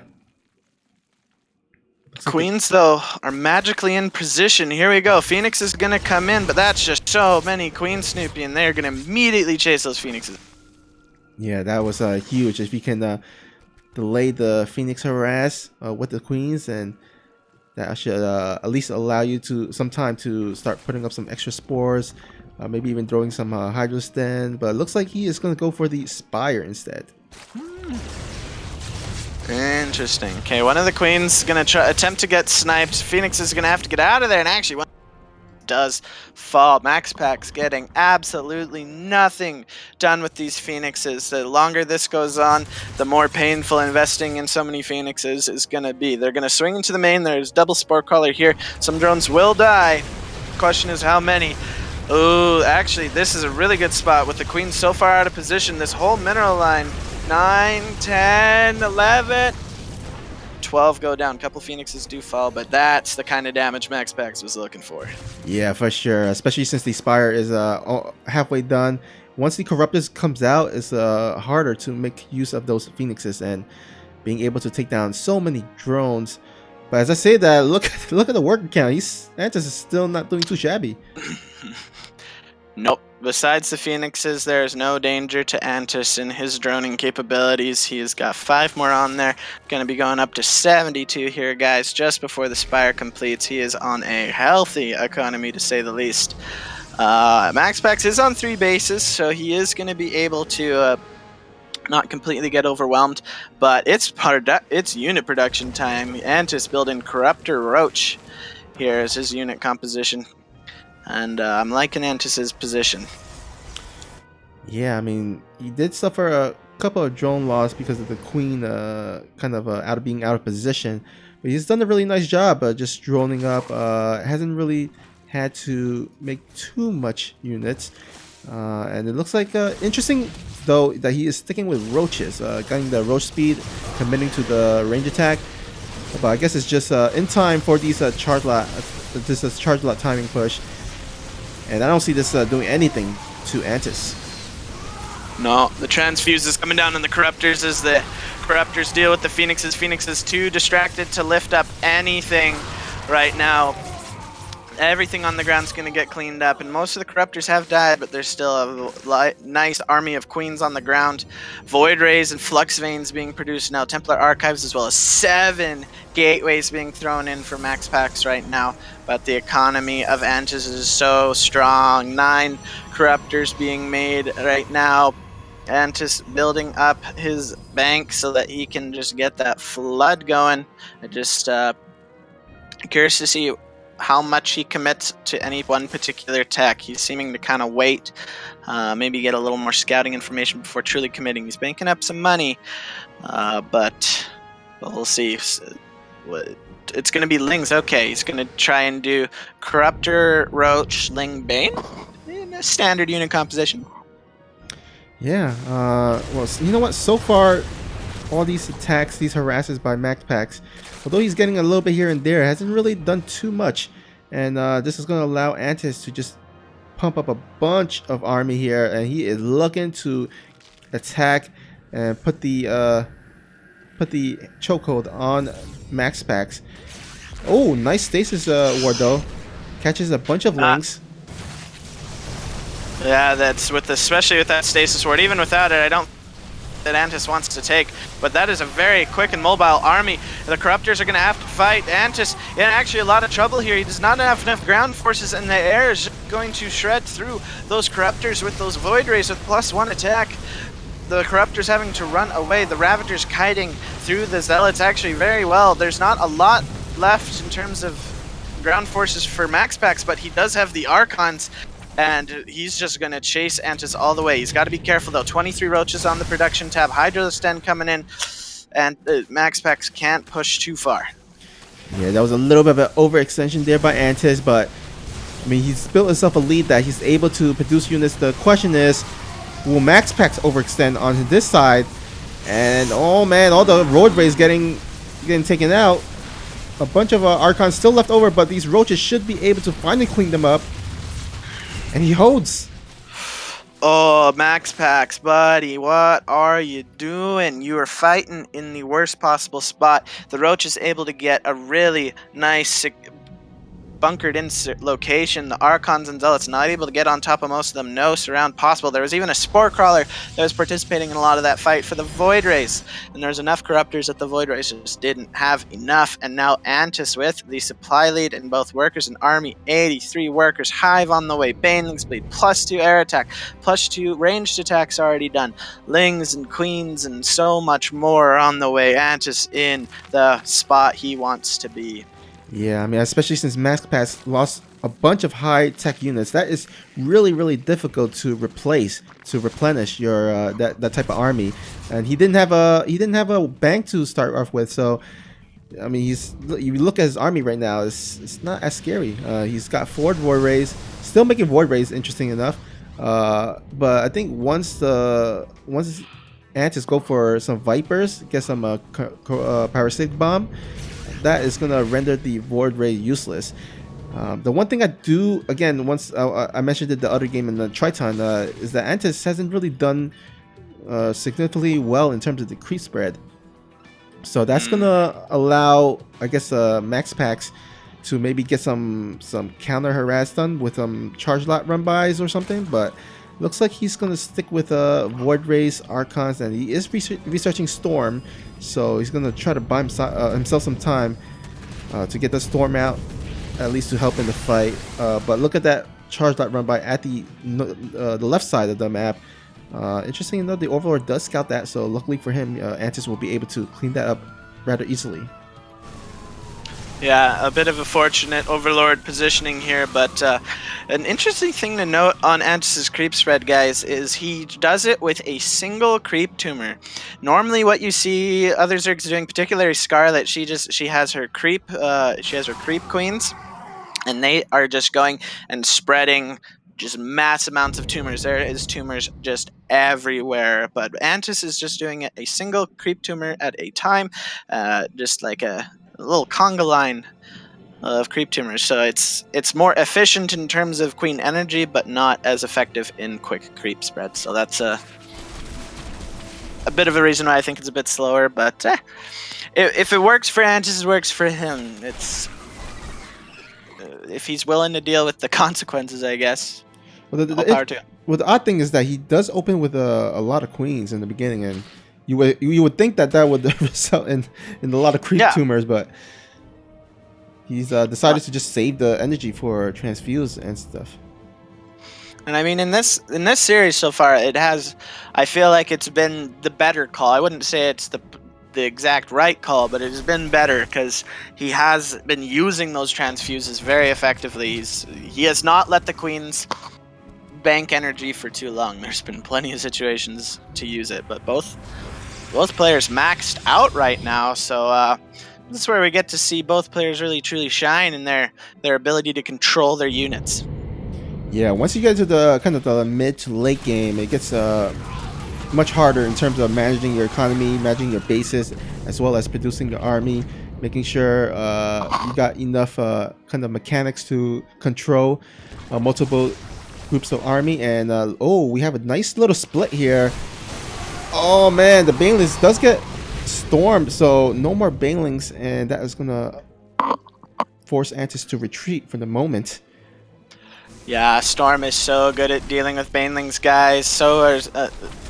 And if you're not careful with your Banelings, you're gonna lose them. These Zealots able to start to snipe some tech. Snipe one Roach Warren. The second one, what is that? I can't even see. Aspire. Oh, that's ooh.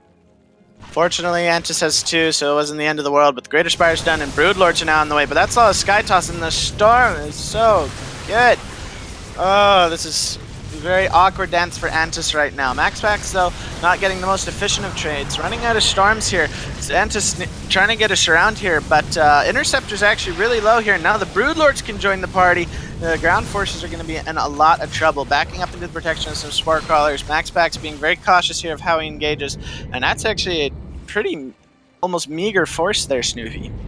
Yeah, I mean, MaxPax has a really nice storm. And I think those are as good a storm as you could ask for. And let's see if Antis can hold this. This is a pretty scary attack. All the Spore Crawlers are down on the left side. Oh, that nice parasitic bomb. That was some clutch parasitic bomb. The Hydra flank and forcing the recall, but then the parasitic bomb landing as the recall was there, so the air units could not run away. So much damage was done, and now Antis is going to be able to start to charge forward. More Hydras and Corruptors out on the production tab. There are still 3 Broodlords left over. Upgrades are abounding here for Antis, making up half his production tab. And now this 4th base for MaxPax is going to be in a lot of trouble. That's pretty much mostly Hydras, so with the storms there, you got to be pretty careful here. But now the Broodlords have joined the party and able to trigger a stasis trap for the Broodlords. Nice pickoff. Yeah, now we do have to note that Antis has a +1 or +2 melee as well as a +3 range, and then +2 air attack. So his army is beefed up. It's really strong. While on MaxPax side, he's only got +1, I think, a shield, and then +2 air. So not a lot of upgrades going. So you got to make sure he's got to get some really nice trades here. He does have a lot of High Templars in the back, but not a lot of carriers to do a lot of damage. And oh, nice storm. Oh, but those Banelings clear out the whole entire High Templar line. Oh man, I think this is it. This is it, guys. Those Banelings just didn't care how bad the weather got. There's a Zealot run by here at the 4th base of Antis, but he doesn't give a darn. He is an unbeatable force right now at the 5th base of MaxPax. Antis can retreat. He hasn't lost any more, very few drones to that, and now MaxPax is just losing workers left and right. This force may eventually get cleaned up, but a nice parasitic bomb on one of the Void Rays is going to just get sent to his death here. But that's going to zone out the remaining carriers. Antis' army is going to retreat and send a Ling run by over here to the natural. They're just going to tickle at the buildings here. A couple of units will get warped and try and deal with that. But Antis so far ahead in the supply, Snoopy. Yes, as Todd will say, the supply. Look at the supply. And this is just miserable for MaxPax. And Antis is just macroing up. He's just getting all the bases. He's starting to spread his creep spread. He's just taking control of this game. Yeah, no, this is something that, I mean, plenty of Zergs do, but I first noticed from Cyril is when he has a lead, like, doesn't just go and attack. He shores up everything at home. He dots all his I's and crosses all his T's, making sure his economy's going. He's got follow-ups ready, upgrades moving. And then he just overwhelms you with pure power. And that's what Antis is doing here. He's got his Vipers. He's got a very well-rounded army of Corruptors, Lings, Hydras, and Broodlords. The Vipers will be able to come and deal the finishing blow. But here comes the army of Antis sneaking around here back into the natural. The Ling's going to start to try and do stuff, forcing some Warpins of Zealots over here, not where you need them, but now there's a main fight going on down. Storms landing everywhere. The Hydras and Broodlords able to kill nearly everything on the ground, but most of the Corruptors have actually died here, but there's not enough left in the air to deal with these Hydras. The Viper's not even being used just yet, and these carriers are all that's left. The Hydras might get cleaned up here eventually, but does MaxPax have enough left? There are still Lings biting their way through what's over here. Antis is building 7 more Corruptors, 6 more Hydras, 20 Lings, and getting +2 Air Carapace. He is continuing to just power through. Yeah, I mean, look at this. This is a very small fleeting force. 4 carriers, 1 Void Ray, and look at all those Corruptors. They're going to go on top of these carriers, take them out, and that should pretty much be it. Antis, after being down 0-2, crawls his way back and takes the lead 3-2 in this best of 9 series. MaxPax is not able to get any of his little tricks to work. Antis reading him like a book right now, and is gonna be able to take his first lead in this series. He is on fire. MaxPax has to pull something out because the momentum has definitely switched into Antis's favor right now. For sure. And we're now headed back into EU, which should help MaxPax as he is from EU. And we'll see what his next map is. There's only 2 maps left, which is, let's see here. There's Zen. I know that Zen hasn't been played. And also, let's see, what else? World of Sleepers. So those are the 2 maps. I believe that, yeah, that hasn't been played yet. So we'll see what map MaxPax go for. Let's see here.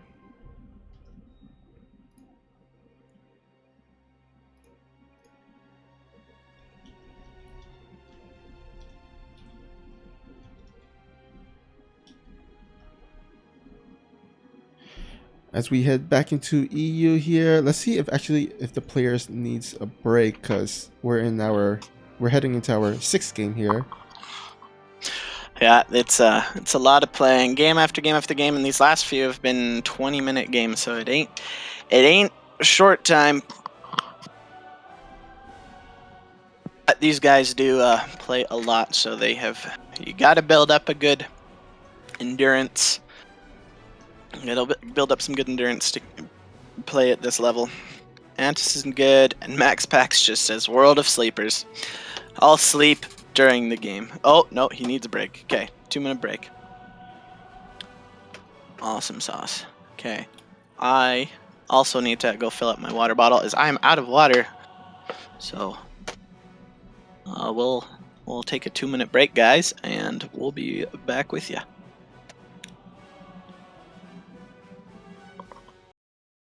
Nuclear missile ready.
Hey guys, welcome back. We are back from the break. We're back. We're ready to go. We're ready to rumble. All right. Yep, the players are ready to go. They are back, and we shall start soon as we get confirmation that they're ready to start. All right, both players are ready to go. We are headed into game number 6 on World of Sleepers.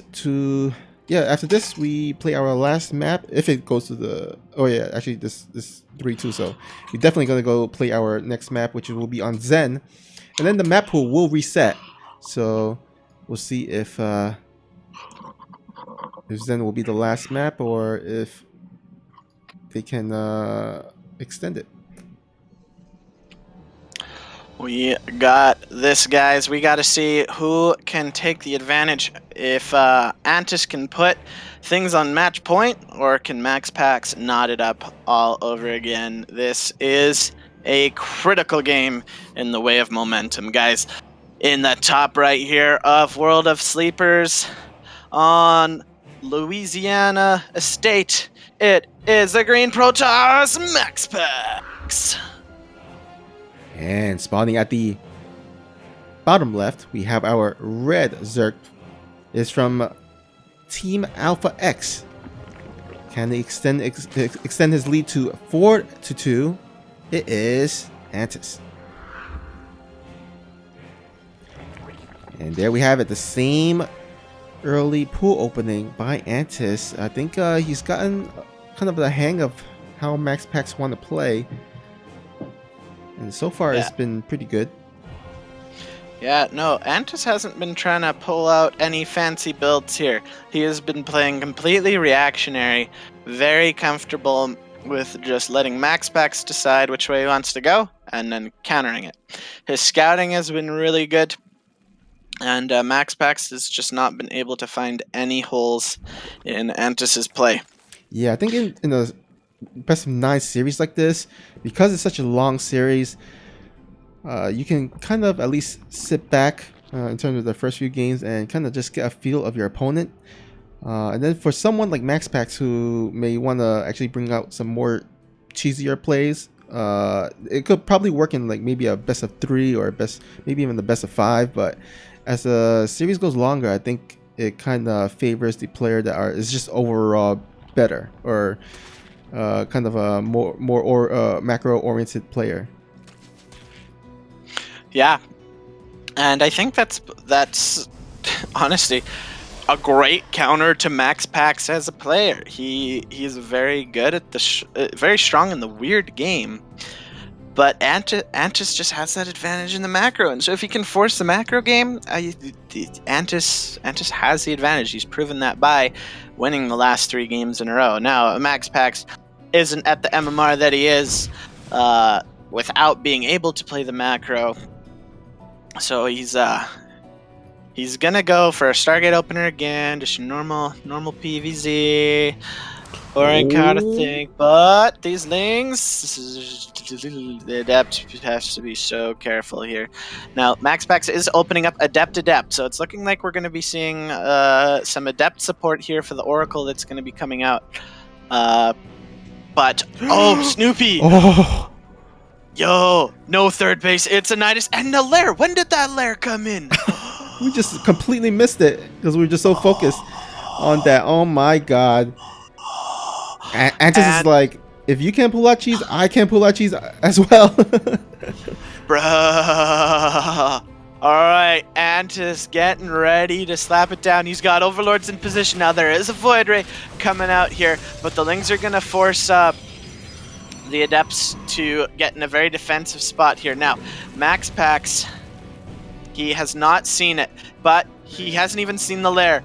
But, and he doesn't have vision of the Nidus Worm either. The Void Ray's out, but is going to the front where the Lings are getting distracted. The Void Ray might be able to take out the first Overlord, but the Lings are in the main. And here we go. Ling's gonna go ahead and clean up the main base. Will he defend this? He's gonna pull the probes, but does he have enough? More Lings being reinforced in this attack. Oh, that's so many Lings. The Void Ray Yeah, the second Void Ray not going to be able to come out. 16 probes going down. MaxPax taps out. GG. Antis goes up 4-2 in under 5 minutes. Oh man. Oh, just as we were saying, Antis is playing reactionary. He had to prove me wrong again. It is just my curse, but that was a really nice play. Denying the scouting with the 6 lings, it didn't seem anything unusual. Antis had been doing the whole time, but denied the scouting, and Antis was able to pull a nice fast one on MaxPax. Oh yeah, that was a really, really great choice because throughout the previous games, Antis has been pretty, played it pretty safe, pretty defensive. And so once you pull out a cheese out in the middle of the series where you've been pretty much, laid back, defensive, you can really shock your opponent, and that definitely caught MaxPax off guard. And now it is Antis who enjoys a 4-2 lead and is 1 game away from taking this whole series. Alpha X showing that Makers can be beaten. We can beat them. Our rivalry staying alive. And our last game will be on Zen, where we will channel our inner chi and see if MaxPax can stay alive or Antis can take the victory. As we get into that game, guys, though, I want to talk to you about our last sponsor we have at Alpha X, and that is GameStop. Shout out to them. They're always making life more enjoyable for you in real life and now also on their website. One of the ways they're doing this is by having the Deal of the Day program.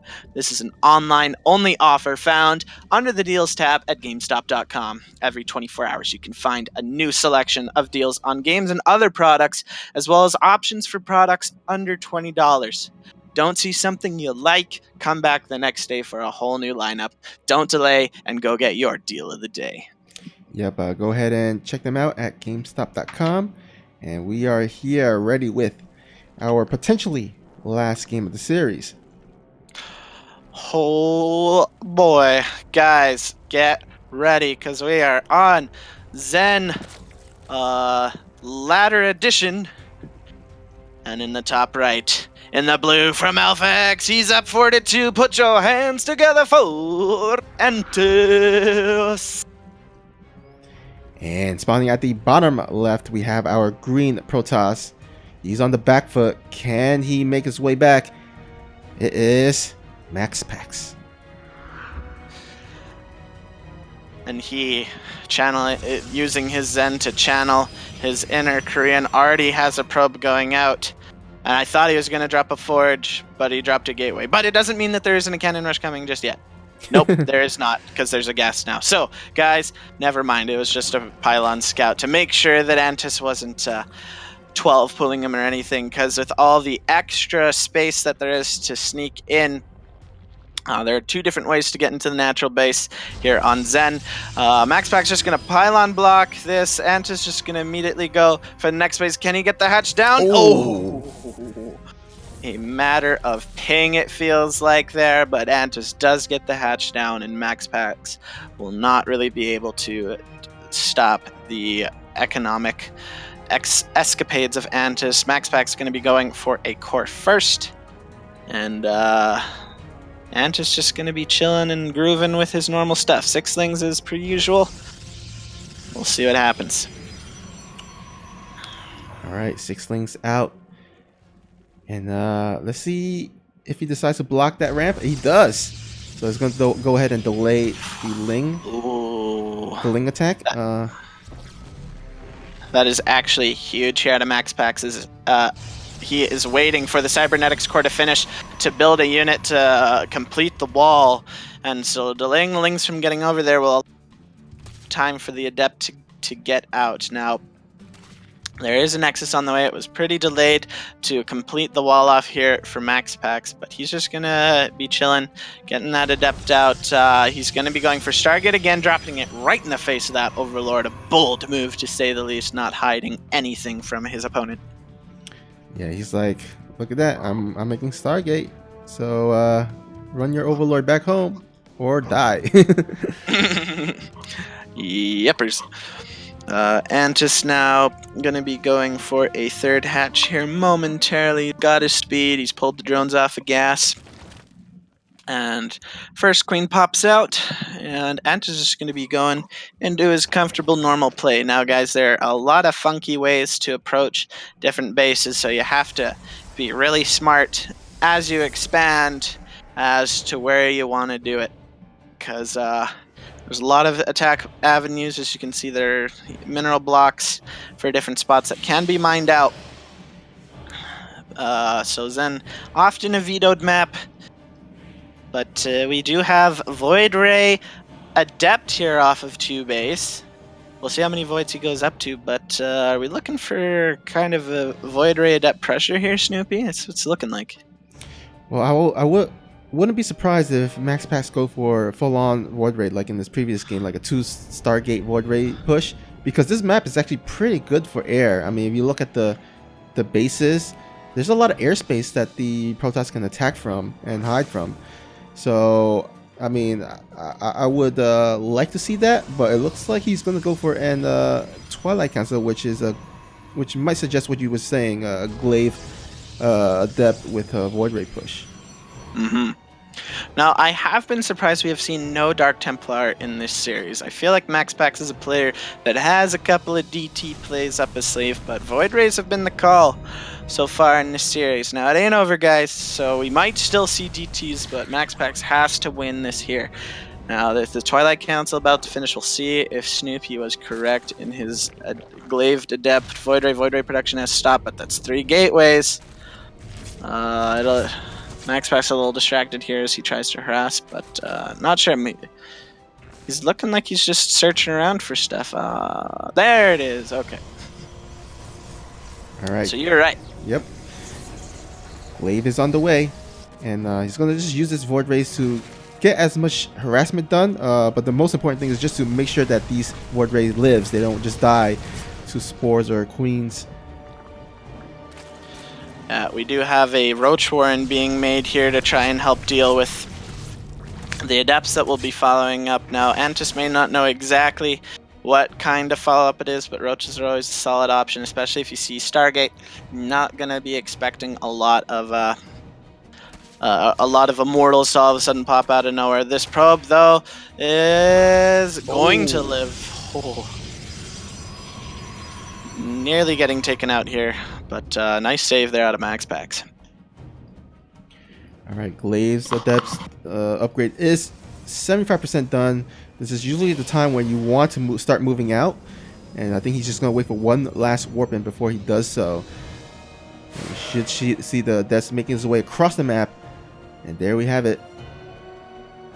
12 Adepts and 2 Void Rays, 46 probes against 8lings, 8 Roaches, and 6 Queens. There's more units being built right now. No drones on the tab. Antis is preparing. He does have the supply advantage, but that's so many Adepts, and with the Void Rays here to be able to deal with the Roaches, this might get a lot of damage done. The MaxPax actually going to pause here for a moment.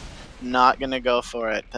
Wisely not willing to risk it for the biscuit. When you're on match point, don't take unnecessary risks. Yeah, he cannot afford to take any risks or make any major mistakes.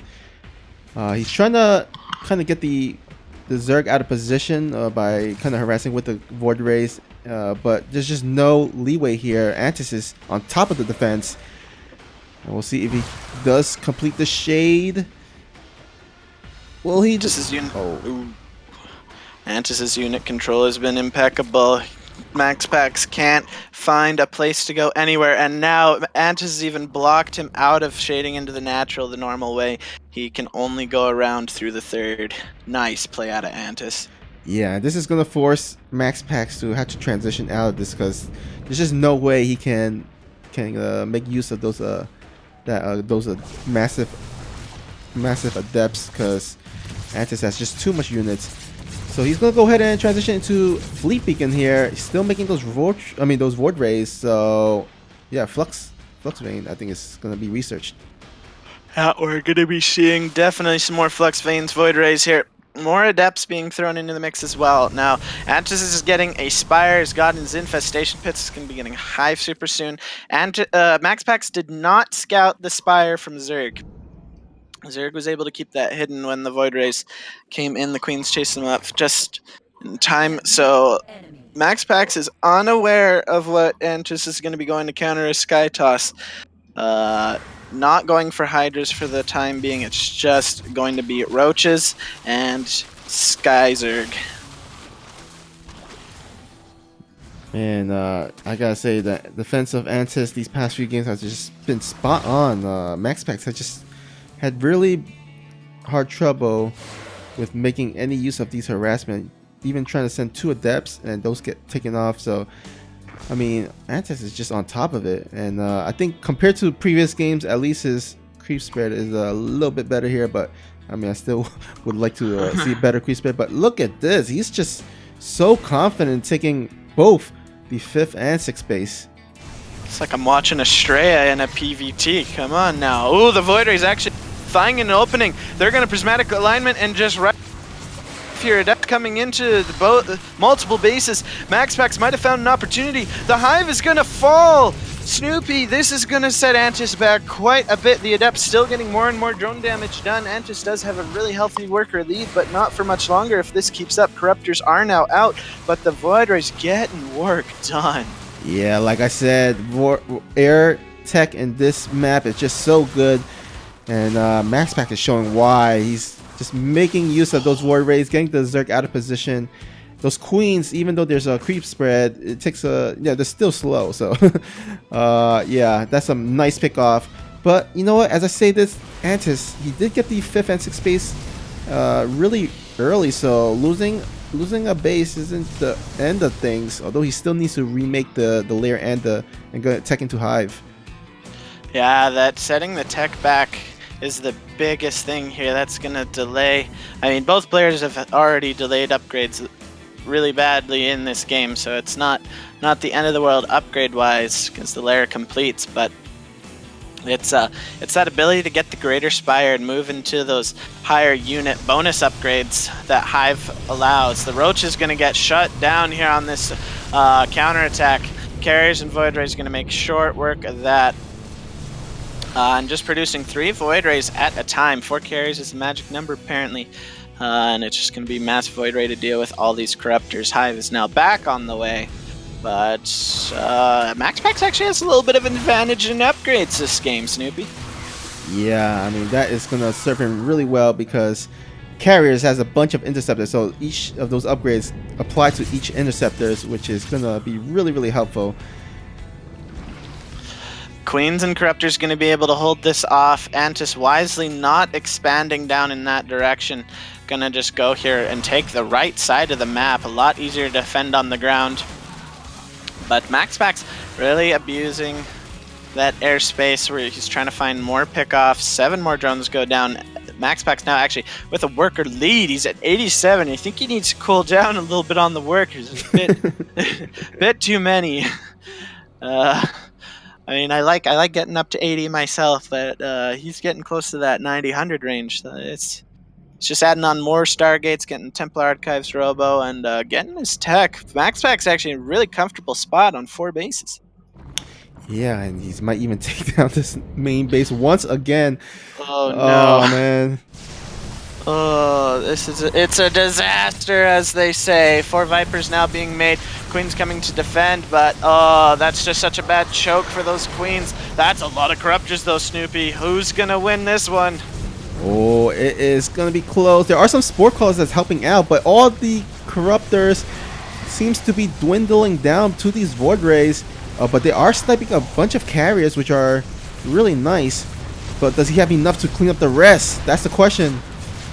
There was just so many Void Rays in this fight, and with Prismatic Alignment taking out so much, 3 Queens remain. All the Corruptors have fallen. There are none left on the map. 9 more in production. The 3 Queens are going to try and go the distance, but this air army from MaxPax is looking a little uncontested here. They do have to be careful as the spores can deal a lot of damage, and MaxPax is just going to call it a day and retreat for the time being. Yeah, I mean, I do like that for MaxPax, because even though he lost a bunch of Carriers, he still has some Void Rays left over, and he did have a lot of resources. Oh. 3 more Stargates, Snoopy. Oh my goodness. And he's even adding the robotics facility and the robotics bay for those, probably for disruptors, as he's displayed nice disruptor use with the air tech in the previous game. Terran ain't the only race that can mech it work. This mech toss coming out right now, gonna be up to 7 Stargates. My gosh, and Robos, there'll be 2 Robos out with the Robo Bay. He's getting Storm, High Templar, Charge, 5th base. Both players just in some prime time army compositions right now. The trade though was a bit better in that fight a little bit ago for MaxPax. Antis has lost more resources, and now the Yoinks are going to start to come in. That's going to try and help even things up a bit. Ooh, the parasitic bombs. Oh no, Snoopy, this is not good. Oh man, that was pretty scary though, because he does have High Templars. He could feed back the Vipers. No Storm available yet, so not able to get the damage he'd like on those Corruptors, but that's only 2 seconds away. The 5th base will remain defended. Roach counterattack coming on through. I'd like to see those Roaches actually kind of scrapped. I feel like the Roaches don't do a whole lot in this situation. Yeah, they're just taking up supply. I would like to see him just like sack it. I mean, he just could go into the natural, take out that pylon, and just move into the main base. But instead, he's actually moving his Corruptors into the natural. Might actually take down the building. Will he spew on and vomit on one of those Nexuses and Stargates? Nope. Decides to retreat. I wouldn't have mind seeing him go for the Cybernetics Core to deny the upgrade, but Roach is actually able to do a good job at defending these Zealots. Not a bad use of them if you're not going to just throw them away into something. Use them for the defense, not being completely useless. Antis getting a couple more Vipers, getting more upgrades. Baneling speed going. 3 carriers being built at the time, but with the Vipers yoinking here, these Corruptors are just going to be able to eat their fill of Sky Toss. Ooh, careful! Oh, but nice Parasitic Bomb. Oh, we gotta be careful. The High Templars are here to help defend. And oh, one feedback does go on the Viper. This Zerg army is actually painting itself into a corner right here. Nothing to attack ground here from the army of Antis, but here come the Roaches rather. A recall does go down to be able to defend that. Roach is going to have to waddle their way away. And both players just unsure of how to gain a purchase on the other. Yeah, both players are trying to kind of poke a hole, find an opening in each other's defense. But look at MaxPax. He's got the cannons up. He's basically getting his +3 air attack with a +1 shield. I mean, he's kind of putting up together a really scary force. Now, interesting to know, he made those 2 Robos, but hasn't made use of it. Hasn't added any disruptors or even Colossus.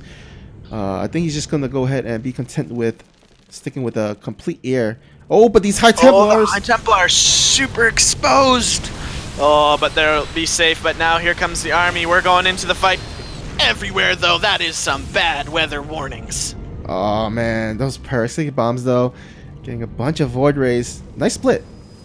Does mitigate some of the splash damage. The splash damage mostly negated. There are Stalkers being added in, as this is just a Mass Corruptor army, but 18 Hydras and a Greater Spire. Antis is not going to be sticking on pure anti-air capabilities for long. He's going to be able to get the whole 9 yards. However, High Templar still alive, still very scary. MaxPax is not out of this yet, guys. Yeah, man, look at this. Pretty much even in terms of resources lost, but here we go. Bunch of storms on the Corruptors, but they take out all the carriers and they retreat. They survive. Oh man. Both armies trading decently well there. Both players at insanely high worker counts still. The economies are just off the charts. Both players mining nearly 4,000 resources combined between the gas and the minerals. This base is going to get taken out 9 drones going down, but honestly, Antis needs a few less drones. He needs some more supply for the 10 Broodlords that are being built right now. That's going to be scary. The Air Force has dwindled here for MaxPax, and so Antis is going to try and get an advantage of that. Blink is not yet done, and so there's not a lot that can truly jump on those Broodlords just yet. Ah, yes. And he has a few high Templars, but they're actually really low in energy. Oh man, these Broodlords making work of those ground units. The Corruptor's getting stormed nearly to complete and utter death. Not quite enough though, and MaxPax will retreat. He is ahead in supply, but the Broodlords are just flopping their way through the air forward. Nice storm, but storm energy is pretty much depleted. There's not enough here on the ground yet for Antis to feel comfortable to attack, but 19 Hydralisks are what will answer the bell. 7 carriers being built at a time, Snoopy. Holy freaking gosh. That is certainly a lot of carriers. He's gonna need each and every one of them because he's down to only 1 carrier at the moment. He might even have to sack this base just to wait for the carriers to arrive.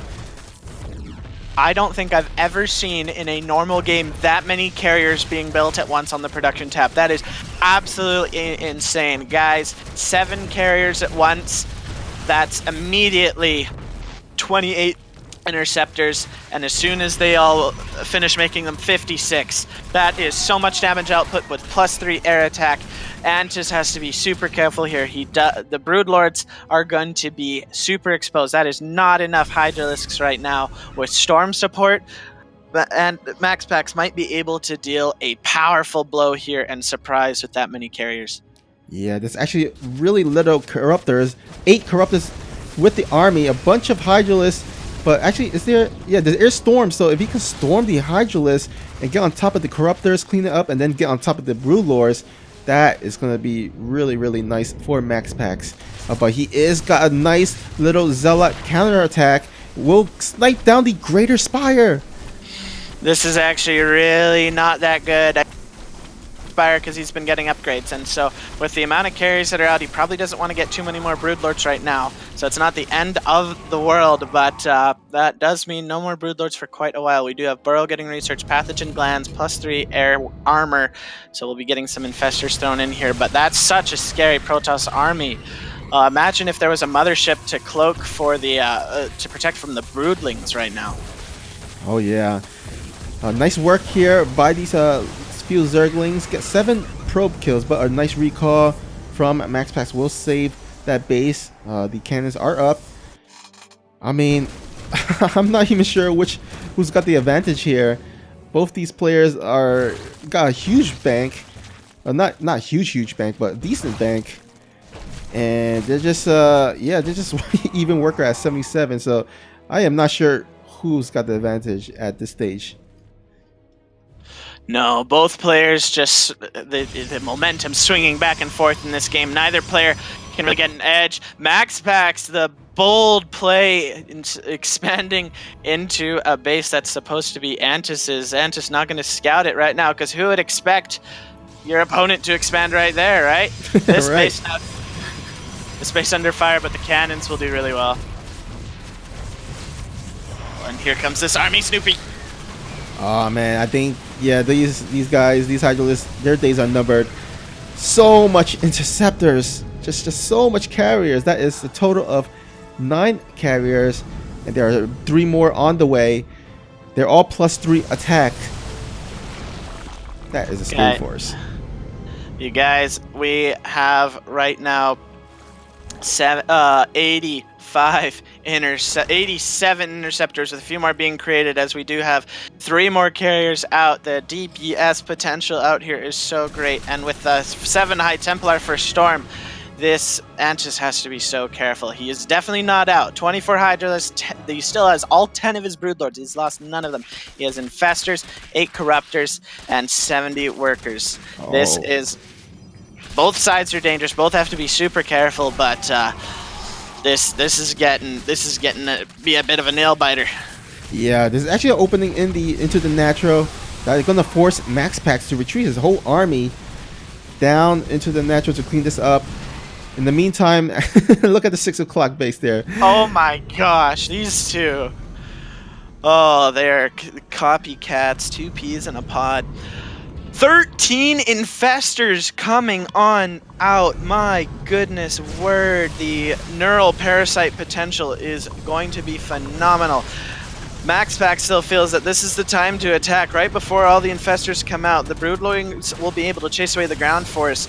MaxPax, though, with his power force, is going to have to prowling around, searching for his next meal. Just has to be creep tumors for now, but soon it may be some real delicious Zerg. Oh, I don't think he has an observer in his army, so if these infestors can just pop up and narrow everything, oh man, that's gonna be deadly. Now what I want him to do is actually neural the High Templar and storm the MaxPax's army. That's my dream right here, guys. That or neural a probe somehow and start building his own carriers. There is a counterattack of a few Lings here just to be annoying. Split the attention of MaxPax. Not really ever going to finish this game, but anything you can do to distract your opponent may give you the edge on the main fight, which it looks like we're about to have. Oh my god! Storms everywhere, neural parasites everywhere. I can't even tell what's happening with who it's where. Parasitic bombs going on down. So much is dying, but it looks like MaxPax might just have the advantage. There's nothing left on the ground for the Broodlords to fight, but there's nothing left to fight the Sky Toss of MaxPax. He is maxing himself out yet again. The Broodlords will all die. Ladies and gentlemen, I think MaxPax has kept himself alive. Oh man. What a game. That was certainly insane. And oh man, those storms on those infestors just pretty much was the ace in the hole. Guys, this is the key. Had there been banelings with that army, I think that there wouldn't have been as many storms. I think that would have helped a ton, but the infestors were the key. They needed to stay alive. If they'd stayed alive, MaxPax would have had nothing. But oh my gosh, yeah, like you said, those storms, gorgeous. Indeed. And now we are heading into our 8th game, which means that the map pool is resetted. So that means that Antis, who lost the last game, will be able to choose any map. And we'll see what map he chooses. By the way, if you guys enjoyed the previous game, as well as all the previous games, remember there is a Matcherino page at the, if you can see in the top of the chat, there's a Matcherino link with the coupon code. Let me go ahead and actually pop up the Matcherino page here. We currently have $13.50 added to the prize pool. Make sure to head on over there, put in the coupon code that donates 50 cents for free to the overall prize pool.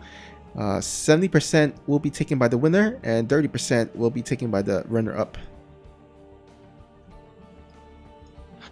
Everyone in the chat, Sun Lily and Char and TMDWLS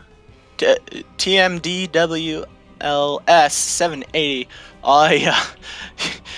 I know you guys are as shocked as we were with that fight. But man, it could have gone either way. But MaxPax just had the right stuff in the right place, and yeah, no, it could have gone either way.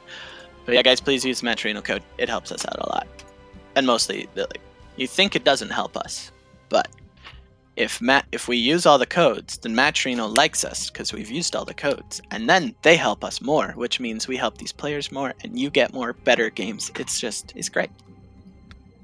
Yeah, and plus, if all the coupon codes are used up, Captain Canuck will Turk on stream. So I will. What? I don't know. Well, I mean, if that's what it takes, guys, if that's what it takes, I will do it just for you. But only if all the codes are used. I mean, who doesn't want to see Captain Canuck Turk on stream?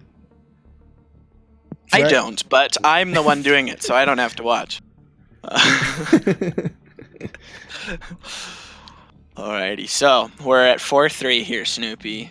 MaxPax has finally stopped the storm of games won by Antis. Can Antis get the 5th win, or can MaxPax close it all out?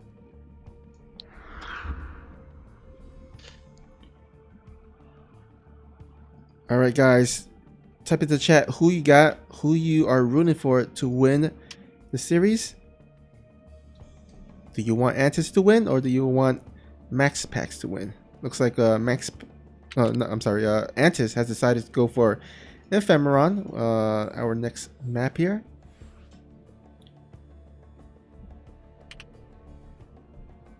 Ephemeron. Fantastic. Just saving renaming all the replays so that we can get them out to you guys. Guys, if you support us by subscribing on Twitch or supporting us on Patreon, you can get the every Alpha Pro Series replay pack for absolutely no additional charge.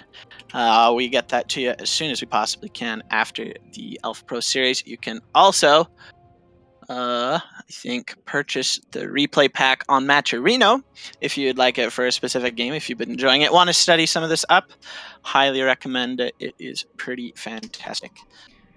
Yeah, that double Stargate Void Ray build by MaxPax. I mean, that's a nice build to copy from.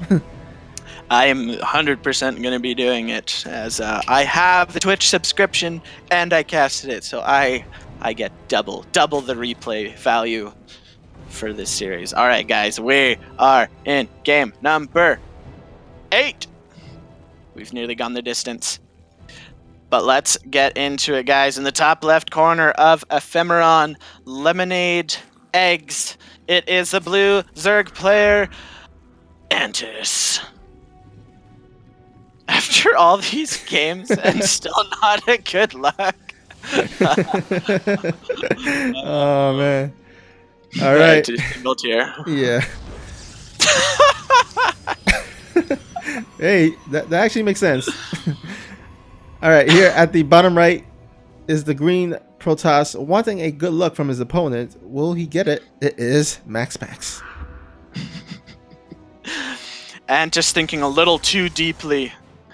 Antis, though, going for hatch first this time, has felt that he is safe from the cannon wiles of MaxPax, especially on Ephemeron, a very effective cannon map. MaxPax deciding to be kind and go actually Nexus before Court, not something we've seen him do a whole lot this series. So both players looking for a more economic focus. That's actually interesting, because this is the same exact map that MaxPax went for the cannon rush in the first game. So looks like Antis, kind of being brave and unfearful, will be deciding to go for a more economic opening and pray that MaxPax didn't go for a cannon rush. Well, and Antis was the one that even picked this map. So that's even a double bold play. Going for the Korean third base timing, as well as Antis getting it at the 2-minute mark. So Antis, a bold play, playing a little mind game, saying, look, I'll pick the map that you cannoned me on and beat me on your server, while we play it on your server, and go hatch first. Man, I love it. Yeah, I love it as well. Especially, you know what? This is late in the series, so changing up in such the late part of the series, I actually really like it. Yeah. And Twilight first here out of MaxPax, not going for a Stargate opener. So is it going to be yeah, okay, Gladept. Big Gladept play going to be coming out here out of MaxPax. What? He actually canceled it. It's just to get the robo faster. Okay. Man, I was so confused there for a second. I'm like, what? His charge doesn't do damage and like it did anymore. MaxPax, it won't work. Charge all in won't work. Man, All imagine right. imagine he went for Dark Shrine. Oh yes, that would be fantastic. Because Want you were earlier in the games or the series, you were actually hoping for a Dark Shrine, right? DT play. mhm. Yeah, I want some Dark Templar play. I feel like MaxPax has it in his tool bag. I feel like it's there. Come on, buddy. Let's go. But just going to be getting a Warp Prism and getting a lot of Glideps, adding on 3 more gateways to have a total of 4 for now. It's not going to be super duper all in or anything. Going to be getting a third base behind this. And yeah, we'll see where this goes. I think that Antis has shown that he can defend this decently well, and so there's not going to be too much worry. He's even got Lings patrolling around to scout for Warp Prisms. Like, Antis is ready. He's ready for it. But you know what? On this map, the third and the natural, and even as well as the main base, their distance is actually pretty long. So a glaive timing attack like this, behind this is a Dark Shrine. You got your wish. Finally, it took 8 games. I got my Void Rays super early on, but my Dark Templar I had to be patient for. This is going to be so good. I mean, would you expect Dark Templar behind this? I wouldn't. I would expect a little bit more late game tech going on here, but here come the Adepts, sending the Shades to the natural. Going to just cancel for now. And snipe down the Spore Crawler, just thinking that's for the Warp Prism, but little does Antis know, there's something a little more sinister coming on behind. Yeah, like I said, this base does have a long distance between the bases, so glaive attack like this is really effective on this map, and I love that MaxPax has decided to go for this. We'll see if he can snipe down with the with the DT. Does he have a lair?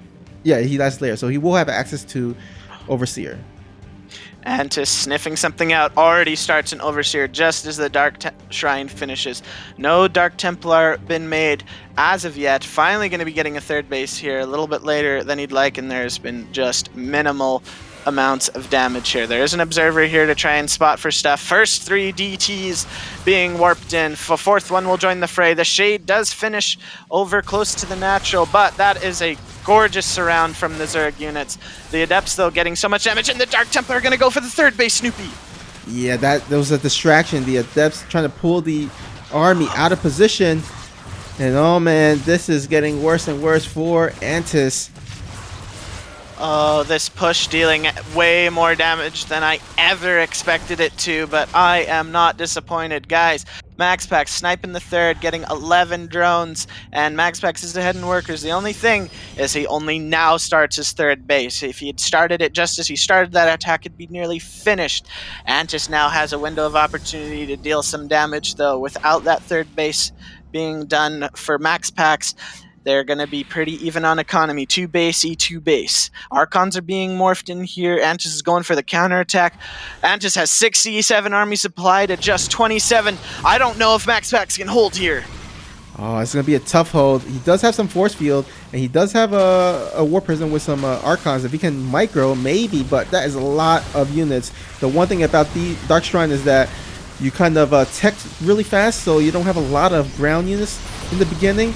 And Antis is taking advantage of that.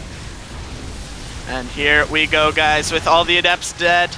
There's so little army supply. Double the army supply is Antis. The Warp Prism is going to try and micro his harder, but that is just so much Zerg. A third base is being thrown down for Antis here, but he's getting 14 more Lings. Ling reinforcements coming in here. A couple Archons trying to go the distance, but they're just going to die. No shield batteries, no cannon support. Some Zealots trying to help out here, but no upgrades means that the trading's going to go well. Probes pulled off the line. Biles landing. Warp Prism microing. Zealots slicing. And MaxPax will barely chase everything away, but at what cost? Oh man, he did lose 13, which kind of evens up the worker supply, but he does have his third base, so if he can hold this, then he can possibly just remake all those probes. But the question is, can he hold? I think with the two immortals, with the War Prism and the Charge Lot, I think, yeah, he should be able to. the micro that came out of MaxPax there with the entire game on the line, down a third of the army supply. It was enough, and now with even worker counts, a Ling run by is going to try and happen. The Warp Prism counterattack going to try and go down. The third base has been rebuilt, a fourth base now being added on, Warp Prism going back at home, and Banelings and Lings and +1 melee are coming on up here, actually canceling the fourth base. Interesting choice. Yeah, I think he needs the minerals to start saturating that third base, because yeah, what's the point of bases if you can't saturate them, right? You know, so yeah, that's... Oh, looks like we have a mortal harass here. Let's see if we can get some more additional drones killed. Looks like there's enough defense here that MaxPax doesn't want to try it. There are no drones on the production tab. Antis is just pure units. He's getting 12 more Lings, a Baneling nest to be able to deal with the Zealots. There are no upgrades for MaxPax. So by the time this all hits, Antis will have +1, 15 Banelings. Antis is all in here, folks. Oh, this is gonna decide everything. Yeah, this is pretty much an all-in. Looks like Antis has no interest in pushing it into the later stages of the game. And MaxPax, he does scout this with the Warp Prism. Now there is no Baneling speed with this, so these Banelings will have to roll slowly into them. But there is no force field either, so this might actually be pretty good. MaxPax only just now having rebuilt his cybernetics core, so no sentries are here. Banelings getting all over top of the Zealots. Roach is now dealing really well with the Archons. 5 Immortals. Immortals just dealing so much damage to these Roaches, but there just might be too much of a swarm. The Warp Prism micro on top of everything, but 2 Immortals have fallen. Only 3 remain. More Zealots being warped in. 22 workers have gone down at the natural. Antis is actually now ahead in worker supply. Now Zalagung's in the main. GG! Antis wins the whole series! Oh man, what what a win. That did not look really good for Antis. He decided not to go for the long macro game. He decided to go for the kill, and it did work out. He is our winner for today's Alpha Pro Series, number 150. Congratulations, Antis, for taking home the winner's portion. MaxPax does not go home empty-handed. He still does receive 30% of that prize pool. Guys, it's not too late. Use that Matcherino code.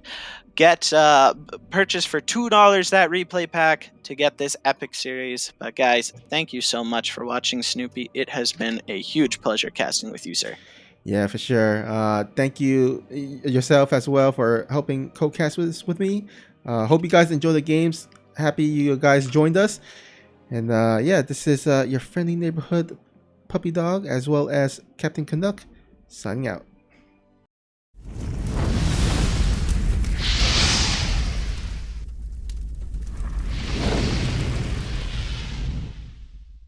Nuclear missile ready.